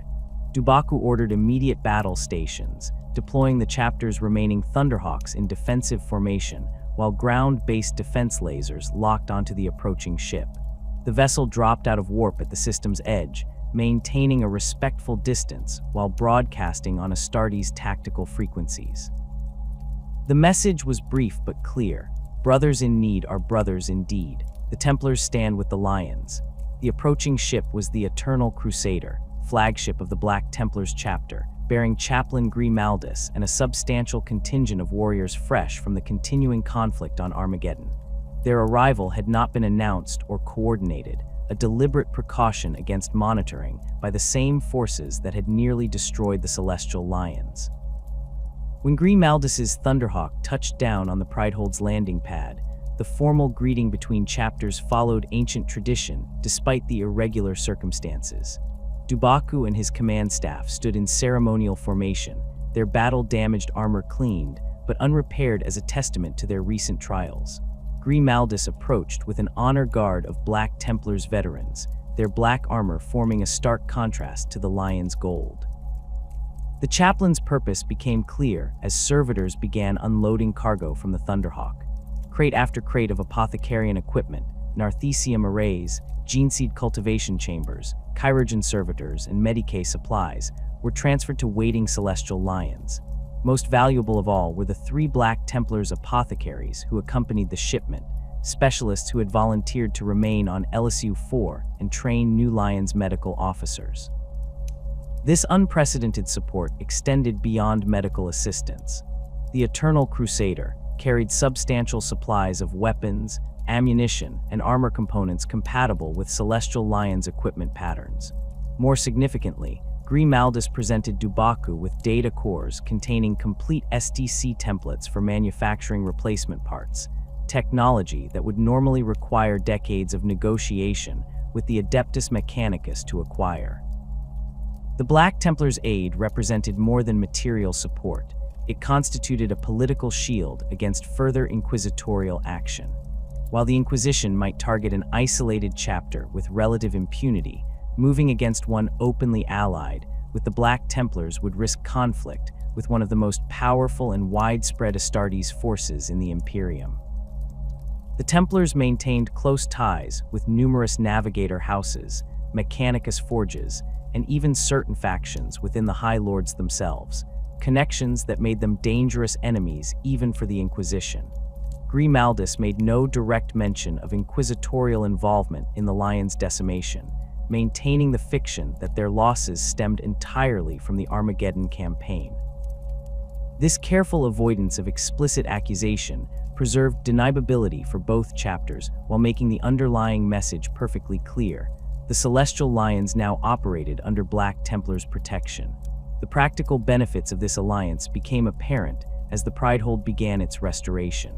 Black Templars Techmarines worked alongside their Celestial Lions counterparts to repair damaged systems and install new equipment. The fortress's geneseed cultivation facilities were rebuilt according to patterns used by the Templars themselves, incorporating additional security measures against future tampering. Defense systems received substantial upgrades, including auger arrays capable of detecting vessels attempting to approach using stealth technologies. Most critically, the Black Templars' Apothecaries established an accelerated training program for rebuilding the Lion's Apothecarian. 5 battle brothers with appropriate aptitude were selected for conversion to apothecary duties, with Balthus overseeing their instruction alongside the Templar specialists. The process that would normally require decades was compressed into an intensive 2-year program, focusing on essential skills for geneseed harvesting and implantation rather than the full breadth of apothecary knowledge. 3 months after the Black Templars' arrival, a formal ceremony sealed the alliance between the chapters. Gathered in the Pridehold's partially restored Great Hall, warriors from both chapters stood in formation as Dubaku and Grimaldus met at the chamber's center. Following ancient tradition dating back to the Great Crusade, each leader drew his combat blade and made a precise cut across his palm. As their transhuman blood flowed, they clasped hands in the warrior's grip, formally declaring a blood oath of brotherhood. The oath, recorded by both chapters' chaplains and encrypted into their most sacred data vaults, established mutual defense commitments that went far beyond standard inter-chapter cooperation. The Celestial Lions and Black Templars would henceforth respond to each other's calls for aid as if they were their own. Battle brothers from either chapter could request sanctuary in the other's facilities without question. Most significantly, any action against one chapter would be considered an action against both, a clear warning to those who might consider finishing what they had started on Armageddon. With this foundation established, the practical work of rebuilding the Celestial Lions began in earnest. The chapter's first priority was securing their recruitment operations, which had been disrupted by the attack on their fortress monastery. Traditional hunting grounds across Elysion 4's savannas had gone unvisited for months, breaking the established relationship with tribal communities that had provided aspirants for generations. Chaplain Kubar led expeditions to reconnect with these tribes, explaining the chapter's prolonged absence and re-establishing the traditional selection rituals. The response from the tribal elders was heartening. Many had continued preparing their strongest youths for the Astartes trials despite the Lions' absence, maintaining faith that their celestial guardians would return. The first recruitment cycle under the new alliance yielded 78 aspirants who met the chapter's genetic compatibility requirements. This number, while smaller than pre-Armageddon harvests, provided a foundation for rebuilding. The neophytes entered training under the joint supervision of Celestial Lions chaplains and Black Templars instructors, creating a hybrid training regimen that preserved Lions traditions while incorporating Templar combat doctrines.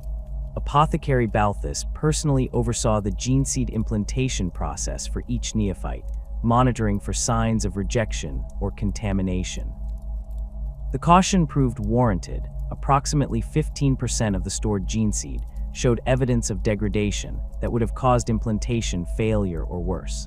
These compromised samples were quarantined for further study, with the Black Templars' Apothecaries assisting in developing purification techniques to potentially salvage the genetic material. The chapter's combat doctrine underwent subtle evolution during this rebuilding period. While maintaining their traditional emphasis on precision strikes and honorable engagement, they incorporated elements of Black Templars' close combat expertise. Joint training exercises between the chapters fostered an exchange of tactical approaches, with Lion's battle brothers adopting certain Templar vow protocols, while Templars studied the Lion's hunting pack formations. As the first year of Reconstruction progressed, the Celestial Lions maintained a deliberately low profile in broader Imperial operations. Their remaining battle brothers focused on training the new generation and rebuilding their chapter infrastructure rather than responding to calls for aid from neighboring systems. This temporary withdrawal from active service was presented to Imperial authorities as a standard reconsolidation period following heavy losses, a common practice among Astartes chapters that had suffered significant casualties. Behind this conventional explanation lay a more strategic purpose.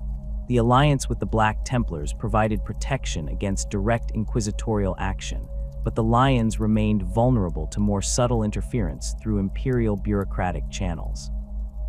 By minimizing their interaction with standard command structures, they reduced opportunities for their enemies to track their recovery progress or interfere with their rebuilding efforts. The Black Templars, meanwhile, incorporated Celestial Lions' heraldry into select elements of their own forces.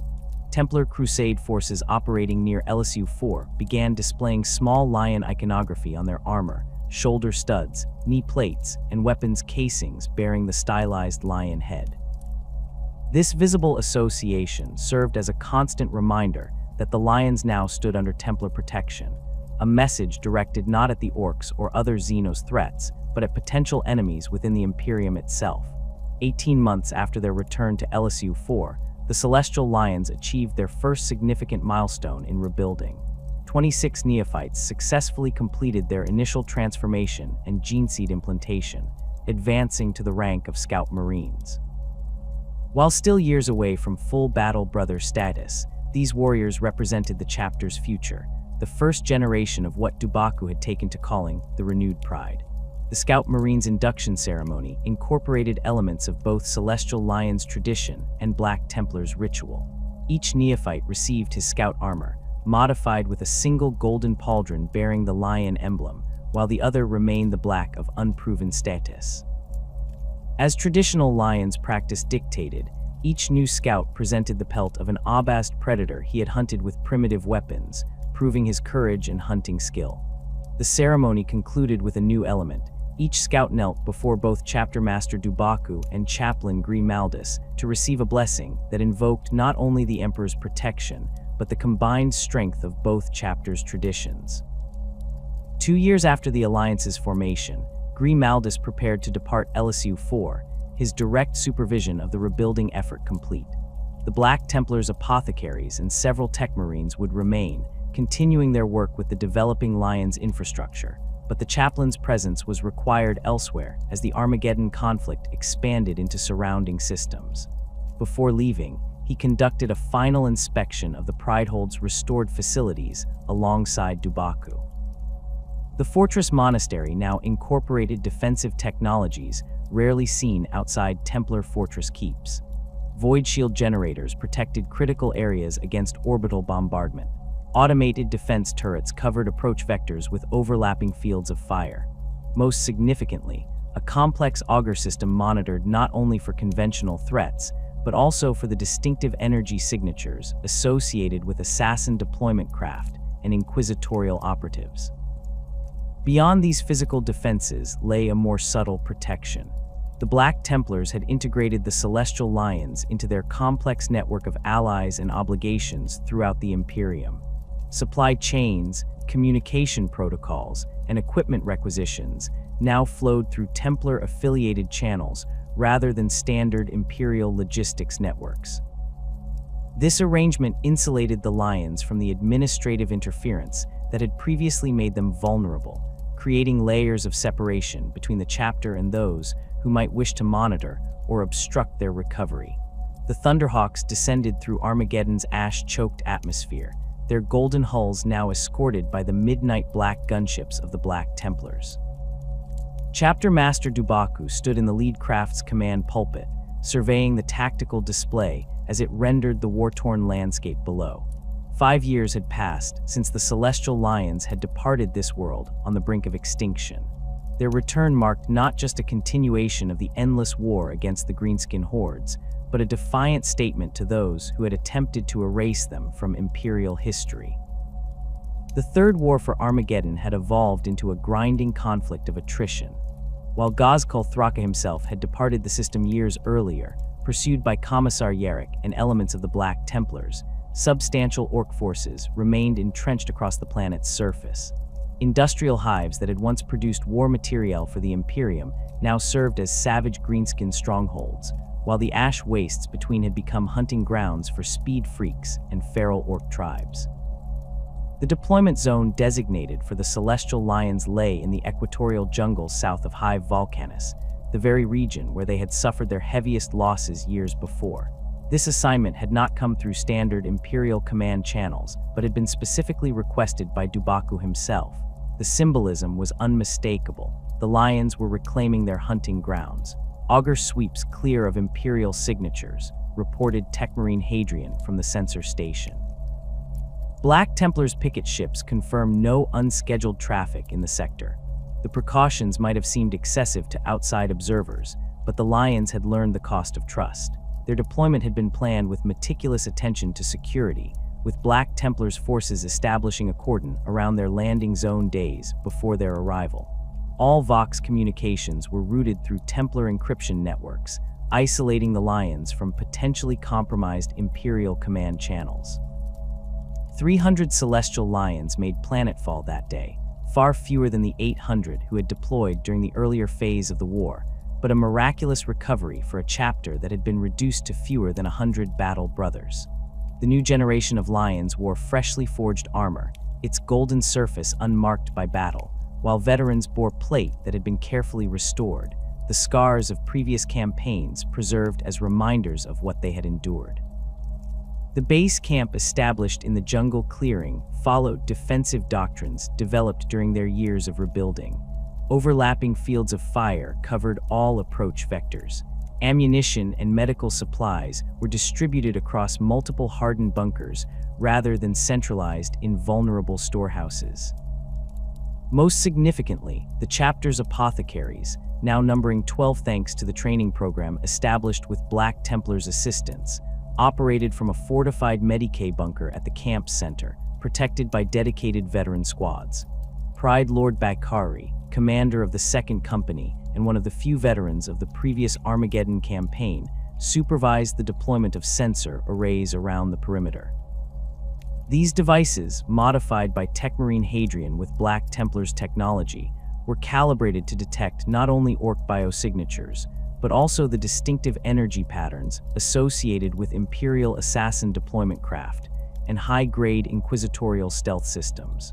The operational briefing took place in a temporary command pavilion erected at the center of the camp. Captain Adelhard of the Black Templars' Sword Brethren stood alongside Dubaku as tactical hololith projectors displayed their assigned theater of operations. The mission parameters were straightforward: clear the jungle corridor between Hive Volcanus and Hive Tempestora of Orc presence, re-establishing the ground supply route that had been severed 2 years earlier. The strategic value of this operation extends beyond simple logistics, Adelhard explained, his augmetic eye glowing faintly as it interfaced with the tactical display. Imperial intelligence indicates significant Orc forces using these jungles as staging areas for raids against both hives. Eliminating this threat will stabilize the entire equatorial region. What remained unspoken, but understood by all present, was the secondary purpose of the deployment. By operating in the same region where they had previously been targeted, the Celestial Lions were deliberately making themselves visible, not just to the Orcs, but to whatever elements within the Imperium had orchestrated their decimation. This time, however, they did not stand alone. The operational plan incorporated lessons learned from their near destruction. Joint patrols of Celestial Lions and Black Templars moved through the jungle in mixed squads, ensuring that no Lions unit operated without Templar witnesses present. Vox traffic was continuously monitored for unauthorized transmissions or attempts to insert false tactical data. Most importantly, Apothecaries never deployed without a dedicated protection detail of veterans from both chapters. The first engagement came 3 days after deployment, when Scout Squad Kibo detected orc movement near a series of ravines 6 kilometers east of the base camp. Rather than immediately engaging, the scouts maintained observation, documenting orc numbers and equipment while feeding data back to command. This patient approach represented a refinement of traditional Lions tactics. The hunt would still be direct and honorable, but it would begin with complete intelligence. The strike force assembled for this initial operation comprised 3 tactical squads from the Celestial Lions, supported by a Black Templar's Sword Brethren squad. Chaplain Mkeem led the formation, his golden armor adorned with newly crafted lion iconography, alongside devotional scrolls bearing the oaths sworn between the 2 chapters. The plan called for a classic pincer movement, with Lion squads flanking the orc position while the Templars held the center. The battle unfolded with precision that would have been impossible during the Lions' previous deployment. Tactical Squad Nayati struck the orc left flank, just as Squad Tembo hit their right, golden-armored warriors emerging from the jungle foliage with bolters blazing. The Greenskins, caught in the crossfire, attempted to rush the center where the Black Templars stood in an unmoving line, their black armor seeming to absorb the dim jungle light. Chaplain Mkeem led the final assault, his Crozius Arcanum crackling with energy as he smashed through the orc warboss's crude armor. The battle concluded in less than 20 minutes, with minimal casualties among the Astartes forces and complete elimination of the orc warband. More significant than the victory itself was what followed. Apothecary Jelani moved among the fallen Lions without incident, retrieving Geneseed from the 2 battle brothers who had fallen while Black Templars stood guard. Over the following weeks, the pattern repeated across the jungle theater. Celestial Lions forces, always operating alongside Black Templars units, systematically cleared orc encampments and destroyed greenskin infrastructure. The Xenos, typically disorganized in the absence of stronger leadership, proved unable to mount effective resistance against the coordinated Astartes operations. Imperial Command began to take notice of the Lions' effectiveness, with commendations filtering down through the command structure. 30 days into the deployment, Chapter Master Dubaku initiated the next phase of their mission, recovery operations at previous battle sites. These locations, marked on secure star charts maintained by the chapter's librarius, represented places where Celestial Lions had fallen during the earlier campaign, their Geneseed left unrecovered due to the systematic targeting of Apothecaries. The first recovery site lay in a blasted clearing where an orc ammunition dump had once stood. 5 years earlier, Tactical Squad Zuberi had been ambushed here while attempting to destroy the facility. All 10 battle brothers had fallen, and the apothecary dispatched to recover their Geneseed had been killed by a precision headshot before completing his sacred duty. Chaplain Kubar led the recovery team, his prayers echoing through the jungle as Apothecaries Balthus and Jelani conducted solemn excavations, where auger scans indicated Astartes' remains. Black Templars formed a perimeter around the site, their armor decorated with small golden lion emblems to honor the fallen they had never known in life. The operation proceeded without interference. No sniper fire came from the surrounding ridgelines. No accidental artillery barrages struck the recovery team. The recovered remains yielded viable Geneseed from 7 of the fallen lions, preserved in the specialized implanted organs that would normally have been harvested shortly after death. These progenitor glands, though degraded by years of exposure, contained enough genetic material for the apothecaries to salvage with the specialized equipment developed during their rebuilding. Each recovered sample represented a future warrior, a continuation of the chapter's legacy that their enemies had attempted to sever. Similar recovery operations continued across the region, with mixed teams of Lions and Templars securing sites where fallen battle brothers lay unrecovered. Not all attempts yielded viable gene seed. In many cases, the remains had degraded beyond salvation or had been disturbed by scavenging wildlife. Nevertheless, the chapter's apothecarian reported recovery of genetic material sufficient to support at least 30 future implantations, a significant addition to their carefully managed reserves. 2 months into the deployment, the strategic situation in the equatorial region had shifted dramatically. The jungle corridor between Hives Volcanus and Tempestora had been largely cleared of organized orc presence, with only scattered bands of feral greenskins remaining. Imperial supply convoys began moving through the sector under Astartes' protection, restoring the logistical network that had been severed years earlier. The success did not go unnoticed in Imperial command structures. Commendations arrived from the Steel Legion High Command, acknowledging the Celestial Lion's contribution to the campaign. More significant was a formal recognition from Lord Commissar Yarek's staff, transmitted from the front where he continued his pursuit of Gazkul. The message was brief but meaningful. The Emperor remembers those who stand unbowed. Chapter Master Dubaku received these accolades with measured satisfaction, but his focus remained on the chapter's internal recovery rather than external recognition. The true measure of their success lay not in imperial commendations, but in the fact that not a single apothecary had been lost during operations, and geneseed recovery had proceeded without interference. Whatever shadow forces had previously targeted them appeared unwilling to act against a chapter now operating under the visible protection of the Black Templars. As the jungle campaign progressed, the Celestial Lions began re-establishing their reputation among Imperial forces on Armageddon.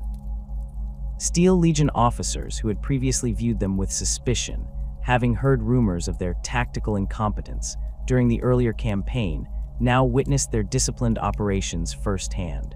Joint actions with Imperial Guard units became more frequent, with Lions tactical squads providing expertise in jungle warfare to guard platoons more accustomed to urban combat.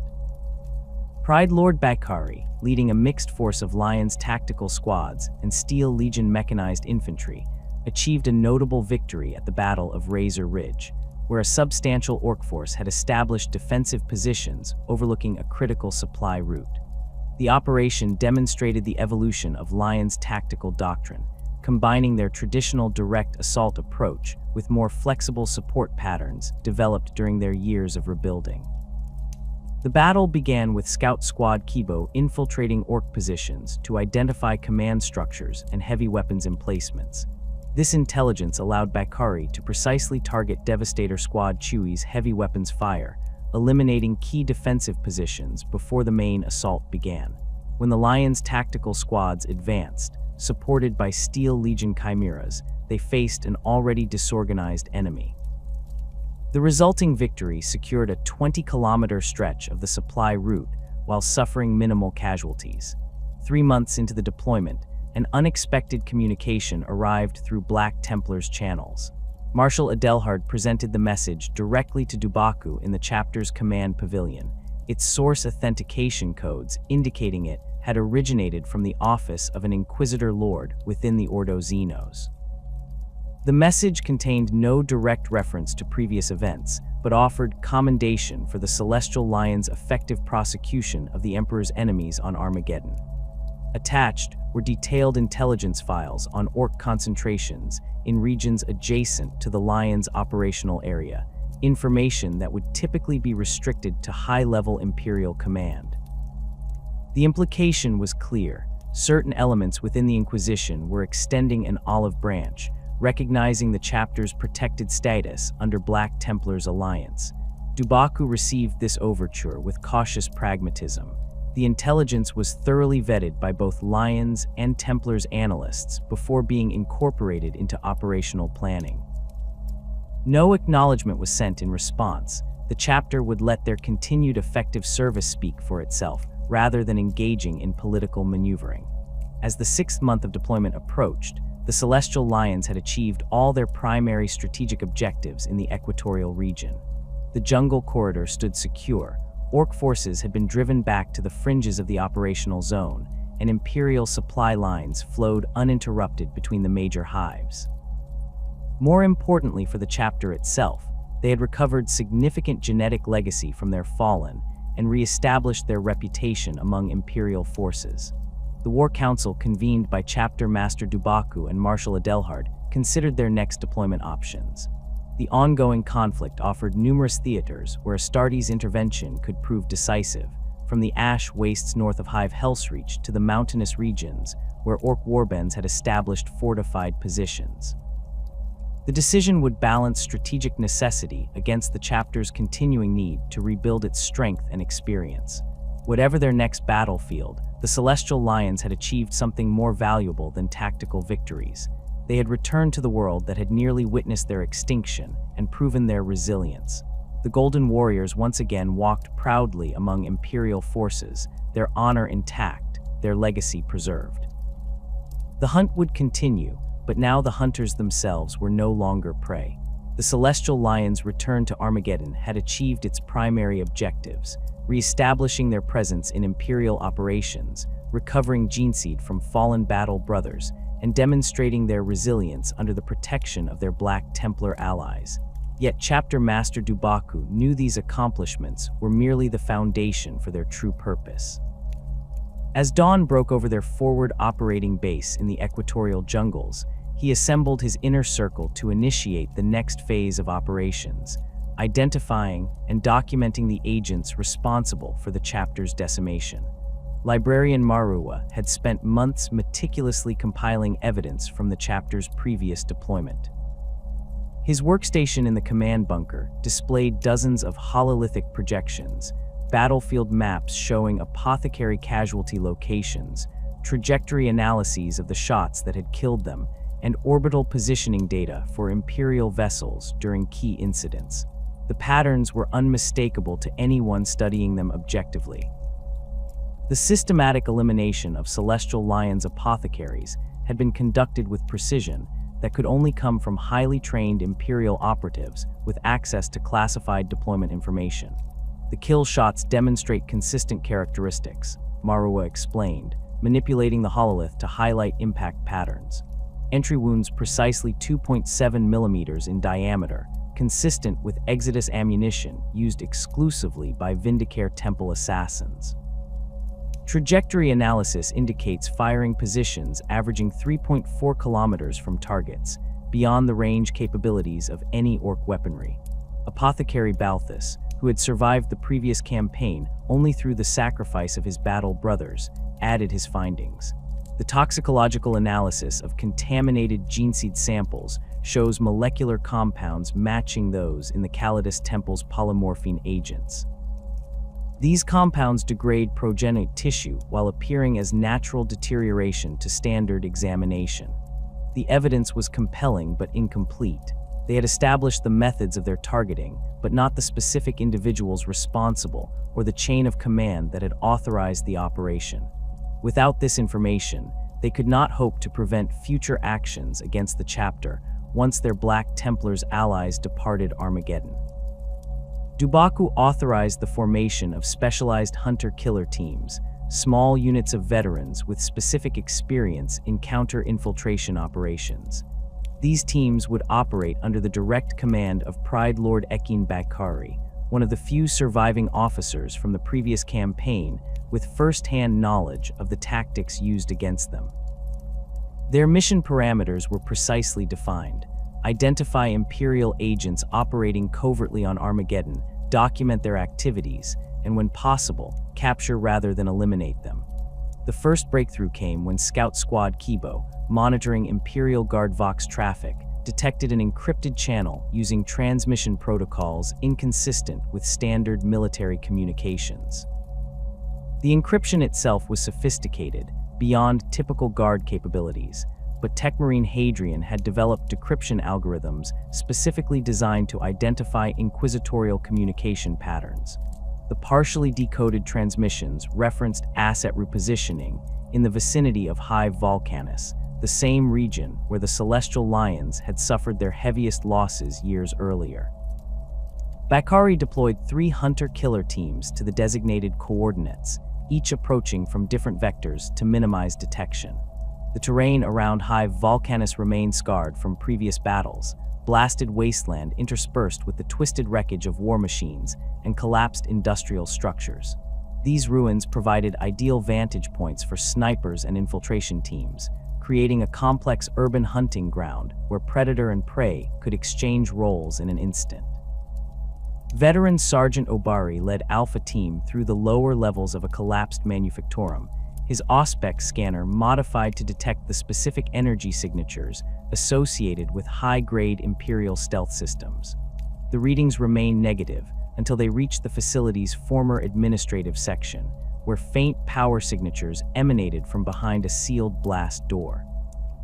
Rather than breaching immediately, Obari deployed micro-Auspex drones, devices smaller than a human thumb that could navigate through ventilation systems and transmit visual data back to the squad.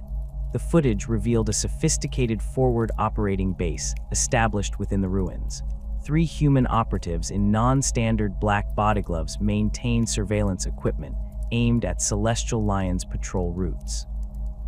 Most significant was the weapons cache visible in the background, a disassembled long-range rifle with the distinctive profile of a Vindicare Exodus weapon, along with ammunition containers bearing inquisitorial seals.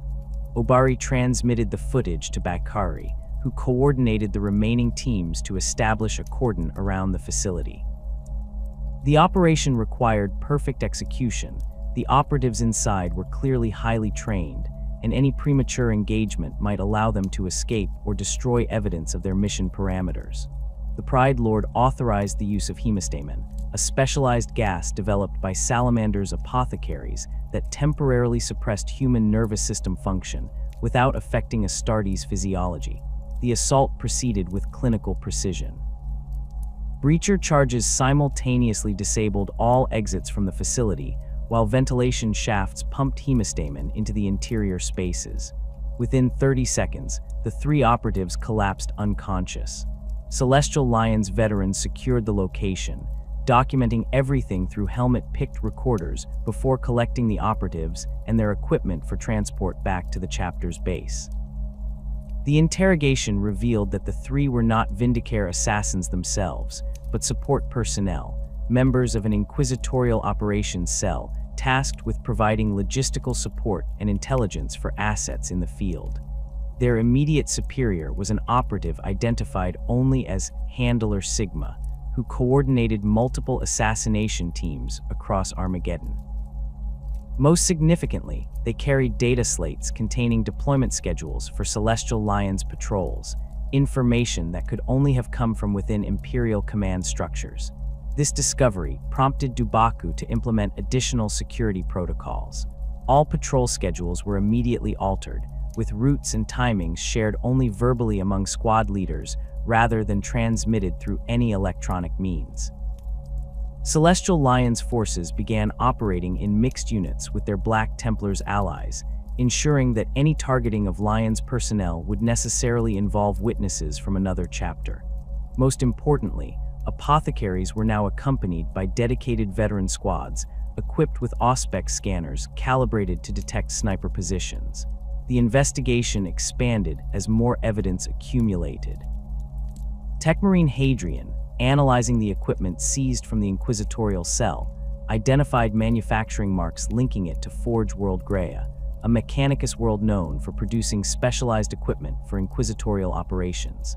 The ammunition for the Exodus rifle bore batch numbers that, when cross-referenced with Administratum supply records provided by their Black Templars allies, connected to a shipment requisitioned by the Ordo Hereticus 3 standard years earlier. These connections provided the first concrete links in the chain of command leading back to the authorities who had ordered the chapter's decimation. Yet they still lacked the most crucial element, positive identification of the specific inquisitor who had authorized the operation. Without this information, they could not present their case to higher Imperial authorities or secure lasting protection beyond their alliance with the Black Templars. The breakthrough came from an unexpected source. A damaged data slate recovered from the inquisitorial cell contained fragments of an encrypted communication regarding continued monitoring of gold pattern subjects. Librarian Marua, applying psychic forensic techniques to the device, detected lingering psychic impressions of its previous user, including mental images of a distinctive inquisitorial seal bearing the name Apollyon. This name matched the signature on the warning message the chapter had received years earlier after beginning their investigation into the Catter massacres. The connection was circumstantial but compelling. Inquisitor Apollyon had explicitly threatened the chapter when they had challenged inquisitorial authority, and now operatives monitoring Celestial Lion's deployments carried communications referencing his seal. With this lead established, Dubaku authorized a carefully calculated risk. Rather than continuing to hunt individual operatives, they would create an opportunity to draw out higher-level coordination elements. The chapter would deliberately establish a vulnerable-appearing deployment, a small force operating without obvious Black Templars support, while maintaining concealed observation positions around the area. If Apollyon's agents took the bait, they might reveal more of their command structure and potentially provide direct evidence of inquisitorial involvement. The operation centered on the ruins of Hive Vulcanus's primary Medicae facility, a location where Celestial Lion's Apothecaries had been targeted during the previous campaign. A small detachment led by Apothecary Balthus established a forward medical station there, ostensibly to treat wounded Imperial Guard troops from nearby engagements. In reality, the apothecary visible in the facility was veteran Sergeant Tebogo wearing modified armor, while Balthus himself remained secured in a concealed bunker beneath the ruins. Multiple scout teams maintained surveillance positions throughout the surrounding structures, while a rapid response force of Celestial Lions and Black Templars remained on standby 2 kilometers away. For 3 days, the operation yielded no results. Imperial Guard wounded were genuinely treated at the facility, with chapter serfs handling routine cases, while more serious injuries were discreetly transferred to Balthus's hidden position. Surveillance teams rotated regularly to maintain alertness, scanning for any sign of inquisitorial presence. On the 4th day, Auspex arrays detected a brief energy spike consistent with teleportation technology in a hab block 800 meters from the Medicae facility. Scout Sergeant Kibo, observing from a concealed position in an adjacent building, reported a single figure in non-standard armor establishing a firing position on the hab block's upper level. The operative's equipment included components matching Vindicare Temple configurations, though with significant modifications that suggested specialized anti-Astartes capabilities. Most notably, the figure deployed not only a standard Exodus rifle, but also set up secondary devices that Scout Kibo identified as psychic dampeners, technology designed to prevent detection by librarian scanning. Rather than immediately engaging the operative, Dubaku ordered continued observation. The chapter needed to document the assassin's methods and, if possible, establish whether they were acting under direct orders for this specific operation or merely continuing previous targeting protocols. Scout teams maintained visual confirmation, while Techmarine Hadrian deployed specialized Vox intercept equipment to capture any communications the operative might send or receive. The patience yielded results when, approximately 1 hour after establishing position, the operative activated a compact Vox unit and transmitted an encrypted message. Hadrian's intercept equipment captured the transmission, which when decoded contained a simple confirmation, target acquired, proceeding as instructed, confirmation code, Apollyon Theta 3, with direct evidence linking the assassin to Inquisitor Apollyon's command structure. Dubaku authorized the capture operation. Black Templars assault Marines under Chaplain Grimaldus approached from the opposite direction of the Celestial Lion's forces, ensuring the operative would be caught between converging Astartes units. To prevent the assassin from realizing they had been detected, the false apothecary continued normal operations in the Medicae facility, occasionally moving into pre-calculated positions that would appear to present targeting opportunities. The operative showed exceptional training, detecting the approaching Astartes despite their careful advance. Rather than attempting to complete their assassination mission, they immediately initiated extraction protocols, detonating smoke charges and making for a concealed extraction point on the building's far side.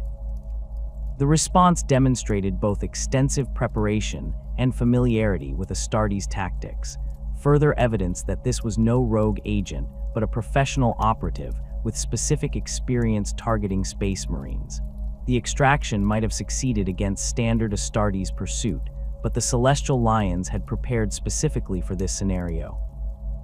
As the operative reached their predetermined escape route, they encountered not empty ruins, but a carefully positioned ambush by Scout Squad Kibo, who had identified and secured likely extraction paths during their initial surveillance. Caught between advancing Templars and positioned scouts, the operative made a final desperate attempt to destroy their equipment and themselves with a compact melta charge. Veteran Sergeant Obari prevented the detonation with a precisely calculated bolter shot that severed the operative's hand before they could trigger the device. The injury would normally have been fatal for an unaugmented human, but the operative's enhanced physiology, consistent with the baseline modifications provided to Vindicare Temple assassins, allowed them to survive long enough for capture. Apothecary Balthus, emerging from his concealed position, stabilized the prisoner for transport to the chapter's secure interrogation facility. The captured assassin provided the final pieces of evidence the Celestial Lions required. Though conditioned against standard interrogation techniques, the combined efforts of Chaplain Kubar and Librarian Marua gradually extracted crucial information. The operative confirmed their deployment under Inquisitor Apollyon's authority, with specific orders to eliminate Celestial Lions apothecaries whenever possible and contaminate recovered gene seed with specialized toxins. More significantly, they revealed that the operation against the chapter had been sanctioned by a conclave of 3 Inquisitors following the Lions' investigation into the Cadder system massacres. This information allowed Dubaku to begin diplomatic countermeasures through their Black Templars allies.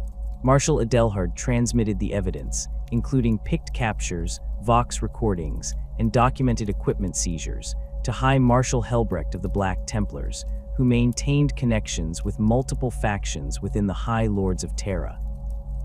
The transmission included a formal request for inquisitorial review of Apollyon's actions, citing ancient protocols that allowed for the investigation of inquisitors who potentially exceeded their authority.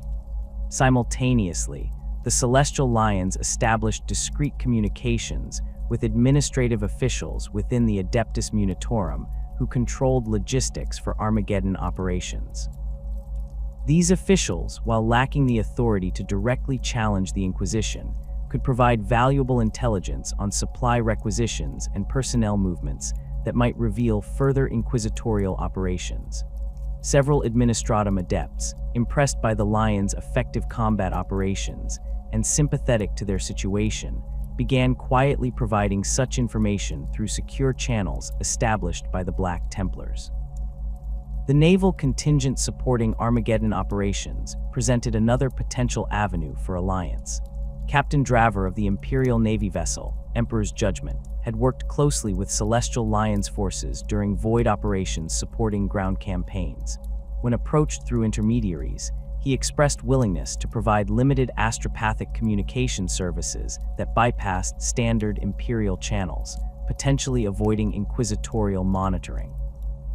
This connection proved valuable for transmitting sensitive information to other chapters with whom the Lions maintained cordial relations, including the Salamanders and Raven Guard. As evidence accumulated and alliances solidified, Chapter Master Dubaku gathered his command staff to assess their progress. The hunt for those responsible for targeting the chapter had yielded substantial results. They had identified Inquisitor Apollyon as the primary authority behind the operations, documented the involvement of Vindicare Temple assets, and established the connection to the Cadder incident that had triggered the inquisitorial response. More importantly, they had demonstrated that the chapter could defend itself against such operations while maintaining their combat effectiveness against the orcs on Armageddon. The next phase would require careful navigation of Imperial politics at levels typically beyond the concern of Astartes chapters. The evidence they had gathered needed to reach authorities with sufficient power to restrain rogue inquisitorial elements without triggering broader conflict that might damage the Imperium's war effort. Their alliance with the Black Templars provided one pathway, but Dubaku recognized the need for additional support from other Imperial institutions. The Celestial Lions would continue their hunt, not merely for individual assassins, but for the truth that would secure their chapter's future. Each piece of evidence, each captured operative, each documented incident strengthened their position against those who had sought their destruction. The Golden Warriors, who had nearly been erased from Imperial records, were now creating their own detailed account, one that would ensure that any future action against them would come at a cost their enemies might find too high to bear. Chapter Master Dubaku stood at the viewport of the Pridehold's newly reconstructed observation deck, watching as neophytes trained in the courtyard below. The golden light of Elysion 4's setting sun bathed the training grounds, glinting off practice blades and training armor as aspirants moved through combat drills with methodical precision. 5 years had passed since the chapter's return from Armageddon, and the implementation of accelerated recruitment protocols was finally bearing visible fruit. The Celestial Lions had adapted the traditional Codex recruitment process to address their depleted numbers, drawing on techniques shared by their Black Templars allies while preserving the core traditions that define their chapter identity. Where once they had selected only a handful of aspirants from each tribal gathering, they now cast a wider net across Elysion 4 savannas, establishing forward recruitment posts at key locations throughout their traditional hunting grounds. These outposts, known as Pride Stones, were staffed by veteran battle brothers who identified promising candidates from multiple tribes simultaneously. The most gifted tribal warriors still underwent the traditional Abast hunt, but additional trials had been implemented to test candidates who showed potential despite lacking formal tribal recognition. This expanded recruitment pool had increased the chapter's intake by nearly 300%, though the washout rate during implantation and early training remained consistent with historical standards. Apothecary Balthus had revolutionized the gene seed implantation process, implementing techniques learned from the Black Templars that accelerated the body's acceptance of the sacred organs. By carefully calibrating nutrient supplements and applying targeted stimulants at precise intervals during the transformation process, the Apothecarian had reduced the standard implantation timeline by nearly 30% without compromising success rates. This modification allowed the chapter to process more neophytes through the transformation simultaneously, addressing the critical bottleneck in Astartes' creation.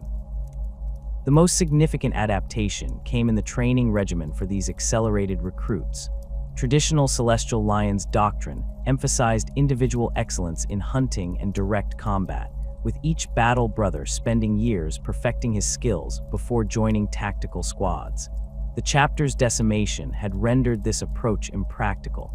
They needed battle-ready Marines more quickly than the traditional system could produce them. Techmarine Hadrian had developed a solution by adapting Black Templars training protocols to complement Lions' traditions. Where Templar neophytes learned through direct battlefield experience alongside full battle brothers, the modified Lions program created dedicated training cadres where veterans simultaneously instructed groups of neophytes in specialized combat roles.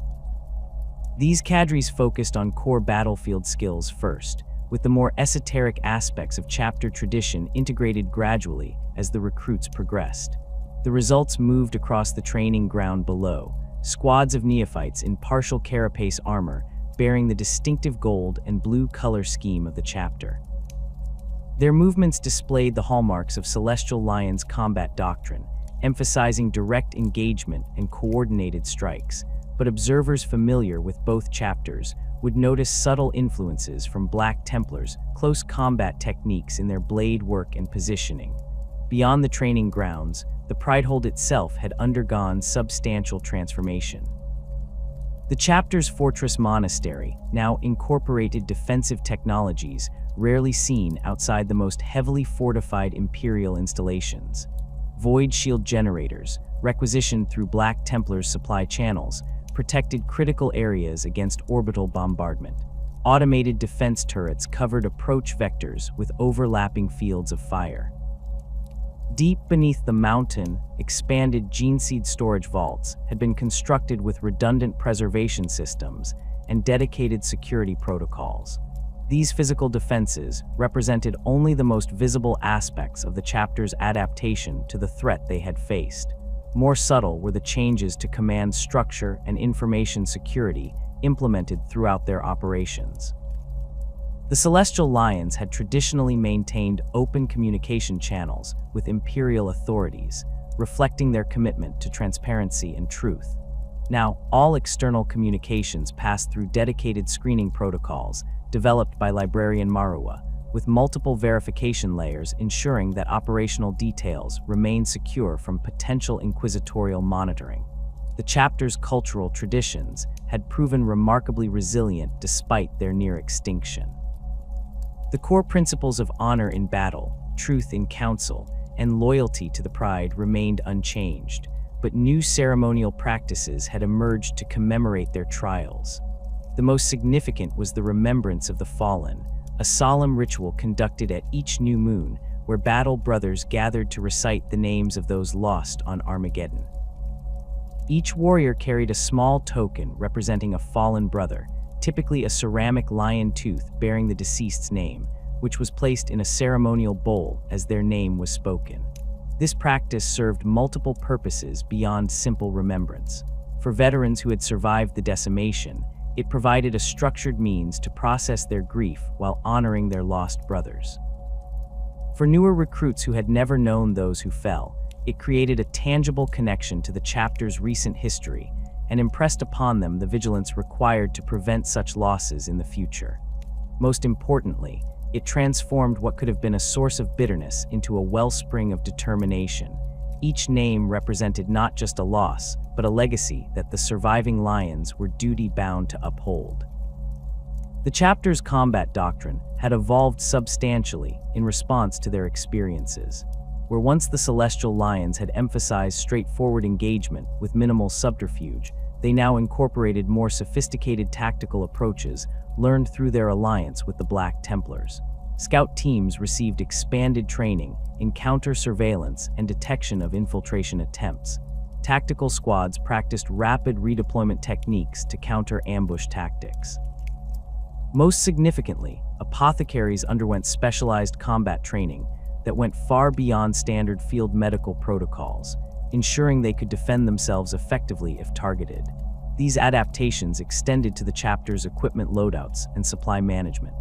Techmarine Hadrian had implemented comprehensive inspection protocols for all incoming equipment and ammunition, with specialized scanning devices capable of detecting tampering at the molecular level. Armor maintenance now included regular sweeps for unauthorized monitoring devices, and weapons underwent testing procedures specifically designed to identify sabotaged components. These precautions, while time-consuming, had already prevented several potential equipment failures that might have proven fatal in combat situations. The chapter's fleet had also undergone significant expansion and modification. Where once the Celestial Lions maintained a minimal void presence focused primarily on transport capabilities, they now operated a more substantial fleet with dedicated combat vessels. The battle barge, Pride Ascendant, gifted to the chapter by their Black Templars allies, served as the flagship of this expanded fleet, its weapon systems and void shields significantly enhanced beyond standard specifications. Supporting craft included strike cruisers equipped with advanced auger arrays capable of detecting stealth vessels at extended ranges, a direct response to the targeted operations they had faced on Armageddon. Beyond physical defenses and tactical adaptations, the Celestial Lions had focused intensely on preserving and strengthening their chapter culture. The near extinction of their brotherhood had highlighted the fragility of oral traditions when those who maintained them were lost. In response, Chaplain Kubar had established the Hall of Remembrance within the Pride Hold, where chapter history was meticulously documented through multiple media, written records, pictorial representations, and psychically imprinted crystal memory shards accessible to the chapter's librarians. This comprehensive approach to cultural preservation extended to the chapter's recruitment practices. Where once aspirants had learned chapter traditions gradually throughout their training, neophytes now began their indoctrination with intensive study of Lion's history and values. The Kader incident and subsequent decimation on Armageddon featured prominently in these lessons, not to foster resentment against imperial institutions, but to emphasize the chapter's commitment to honor and truth regardless of the consequences. The message was clear: a celestial lion might die for his principles, but he would never abandon them. The chapter's relationship with the wider Imperium had necessarily evolved in the aftermath of their near destruction, where once they had operated as straightforward executors of imperial will, they now maintained a more nuanced approach to their interactions with other imperial organizations. Requests for assistance were evaluated not just for strategic importance, but for potential security implications. Deployment patterns were varied to prevent predictability, and communication with imperial command structures incorporated verification protocols to guard against falsified orders. This cautious approach did not reflect a diminished commitment to the Imperium's defense, but rather a recognition that their effectiveness as imperial defenders required their continued survival as a chapter. The Celestial Lions still responded to legitimate calls for aid with the same dedication that had characterized their service since their founding, but they did so with strategic awareness of potential vulnerabilities and contingency plans for extraction if operations appeared compromised. The chapter's alliance with the Black Templars remained their most significant external relationship, but they had cultivated additional connections with other imperial institutions. The Salamanders chapter, who had provided crucial apothecary support during their most desperate hours on Armageddon, maintained regular communication and occasionally exchanged battle brothers for training purposes. Several Imperial Guard regiments that had fought alongside the Lions on Armageddon now hosted chapter liaison officers who coordinated joint operations while providing an additional information network through Imperial military channels. These expanded relationships served both practical and political purposes. On the practical level, they provided the chapter with multiple channels for intelligence gathering and resource acquisition outside standard Imperial logistics networks that might be monitored or compromised. Politically, they created a web of connections that would make any future attempt to isolate or target the chapter more difficult to execute without attracting unwanted attention from multiple Imperial organizations. The transformation of the Celestial Lions from a decimated remnant to a rejuvenated fighting force had not gone unnoticed by the wider Imperium. Imperial commanders who had written off the chapter after their losses on Armageddon now found themselves receiving offers of assistance from golden-armored warriors whose combat effectiveness matched their reputation from before the decimation. These deployments were carefully selected, focusing on conflicts where the chapter could make maximum impact with minimal risk of isolation or ambush. Most significant among these operations was the Celestial Lions' intervention in the Mannheim Gap campaign, where Orc forces had threatened to overwhelm Imperial defensive positions on the agri-world of Helios Prime. The chapter deployed 3 full tactical squads supported by Predator tanks and Thunderhawk gunships, striking directly at the Orc command structure, while Imperial Guard forces held the defensive line. The operation showcased both their traditional direct assault doctrine and their newly developed tactical flexibility, with scout teams identifying key targets before precision strikes eliminated Orc leadership with minimal Lions casualties. The success of this campaign, along with similar operations across neighboring sectors, had begun rebuilding the chapter's reputation among Imperial military leadership. Reports filtering back to Segmentum Command emphasized the Lions' combat effectiveness and strategic coordination rather than their internal rebuilding efforts or enhanced security protocols. This carefully managed external image helped ensure that potential adversaries would see only the chapter's strength rather than any remaining vulnerabilities they might exploit. Within the Pridehold itself, the focus remained firmly on continuing the chapter's rebuilding process while preparing for future challenges. The Apothecarian had expanded its facilities to accommodate increased neophyte processing, with specialized training areas for the growing number of apothecaries required to support the chapter's accelerated recruitment. The armory had been completely redesigned with enhanced production capabilities, allowing for in-house manufacturing of most common equipment components rather than reliance on external supply chains that might be compromised. The Librarius had undergone perhaps the most significant transformation, expanding beyond its traditional role as repository of psychic knowledge to become the chapter's primary intelligence gathering and analysis center.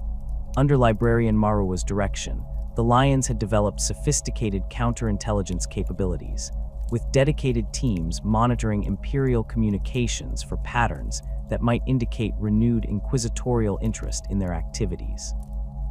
These teams operated with extreme discretion, their work known only to the chapter's highest leadership to prevent any accusation of disloyalty to Imperial institutions. As twilight deepened over the Pridehold, Chapter Master Dubaku turned from the viewport to study the tactical hololith dominating the chamber's center. The display showed not just LSU 4 but neighboring systems as well, with specialized markers indicating potential deployment zones, recruitment opportunities, and strategic assets. The chapter's zone of operations had expanded significantly since their return from Armageddon, reflecting both their growing strength and their determination to establish a presence too substantial to be easily erased. The markers represented more than just military objectives. They were the physical manifestation of the chapter's future. Each potential deployment offered opportunities to demonstrate their value to the Imperium while further securing their position against those who had once targeted them. Each recruitment zone represented future battle brothers who would carry the chapter's legacy forward. Each strategic asset provided resources and connections that would help ensure the Celestial Lions not only survived, but thrived in the coming centuries. The rebuilding of the Pride was far from complete, but the foundation had been firmly established. From the brink of extinction, the Celestial Lions had transformed themselves into a more resilient, more sophisticated fighting force while maintaining the core values that define their chapter identity. Whatever challenges the future might hold, they would face them not as desperate survivors, but as warriors reforged through adversity into something stronger than they had been before. The formation of the Great Rift sent shockwaves across the galaxy, fundamentally altering the strategic landscape of the Imperium. When the skies split and the Cicatrix Maledictum tore reality asunder, the Celestial Lions were conducting joint operations with Black Templars forces in the Heracles system. The psychic backlash from the Rift's creation affected their librarians most severely, with two battle brothers suffering fatal neural hemorrhages as the Immaterium's boundaries fractured. Astropathic communications collapsed entirely, leaving the chapter temporarily isolated from Imperial command structures and their homeworld of LSU 4. Chapter Master Dubaku immediately ordered a return to their home system, fearing that the catastrophic warp disturbances might provide cover for enemies to strike at their rebuilding operations. The journey proved treacherous, with navigator Horace Mbenga reporting unprecedented warp turbulence that forced multiple course corrections and extended their transit time by nearly 3 weeks. When they finally translated back into real space near LSU 4, Augur arrays detected weapons fire in high orbit around their homeworld. A splinter fleet of Hive Fleet Leviathan had arrived at the edges of the system, with advanced bioforms already engaging the planet's orbital defense platforms. The chapter's remaining vessels in system had formed a defensive cordon around the Pridehold, but they were clearly overmatched against the Tyrannid Vanguard organisms. Without hesitation, Dubaku ordered all ships to combat status and launched a coordinated strike against the largest synapse creatures detected on the planet's surface. The battle for LSU 4 lasted 17 days, with Celestial Lions forces fighting alongside planetary defense troops and the tribal warriors of the savannah. The chapter deployed its full strength, including neophytes still undergoing final phases of training. These partially transformed warriors fought with distinction alongside their fully initiated brothers, many earning battlefield promotions to full battle brother status through acts of exceptional courage against the Xenos threat. When Imperial reinforcements finally arrived, a battle group of the reconstituted Ultramar Defense Fleet responding to pre-Rift distress calls, they found the Celestial Lions bloodied but victorious. The Tyranid splinter fleet had been destroyed, though at significant cost to the chapter and their homeworld. Nearly 60 battle brothers had fallen in the defense, including Pride Lord Bakari and Chaplain Kubar. The planet's ecosystem had suffered extensive damage from Tyranid digestive pools, with vast stretches of the golden savannah reduced to barren wasteland. The aftermath of the invasion coincided with news spreading throughout the Imperium of the Primarch Robute Guilliman's return and his introduction of the Primaris Space Marines.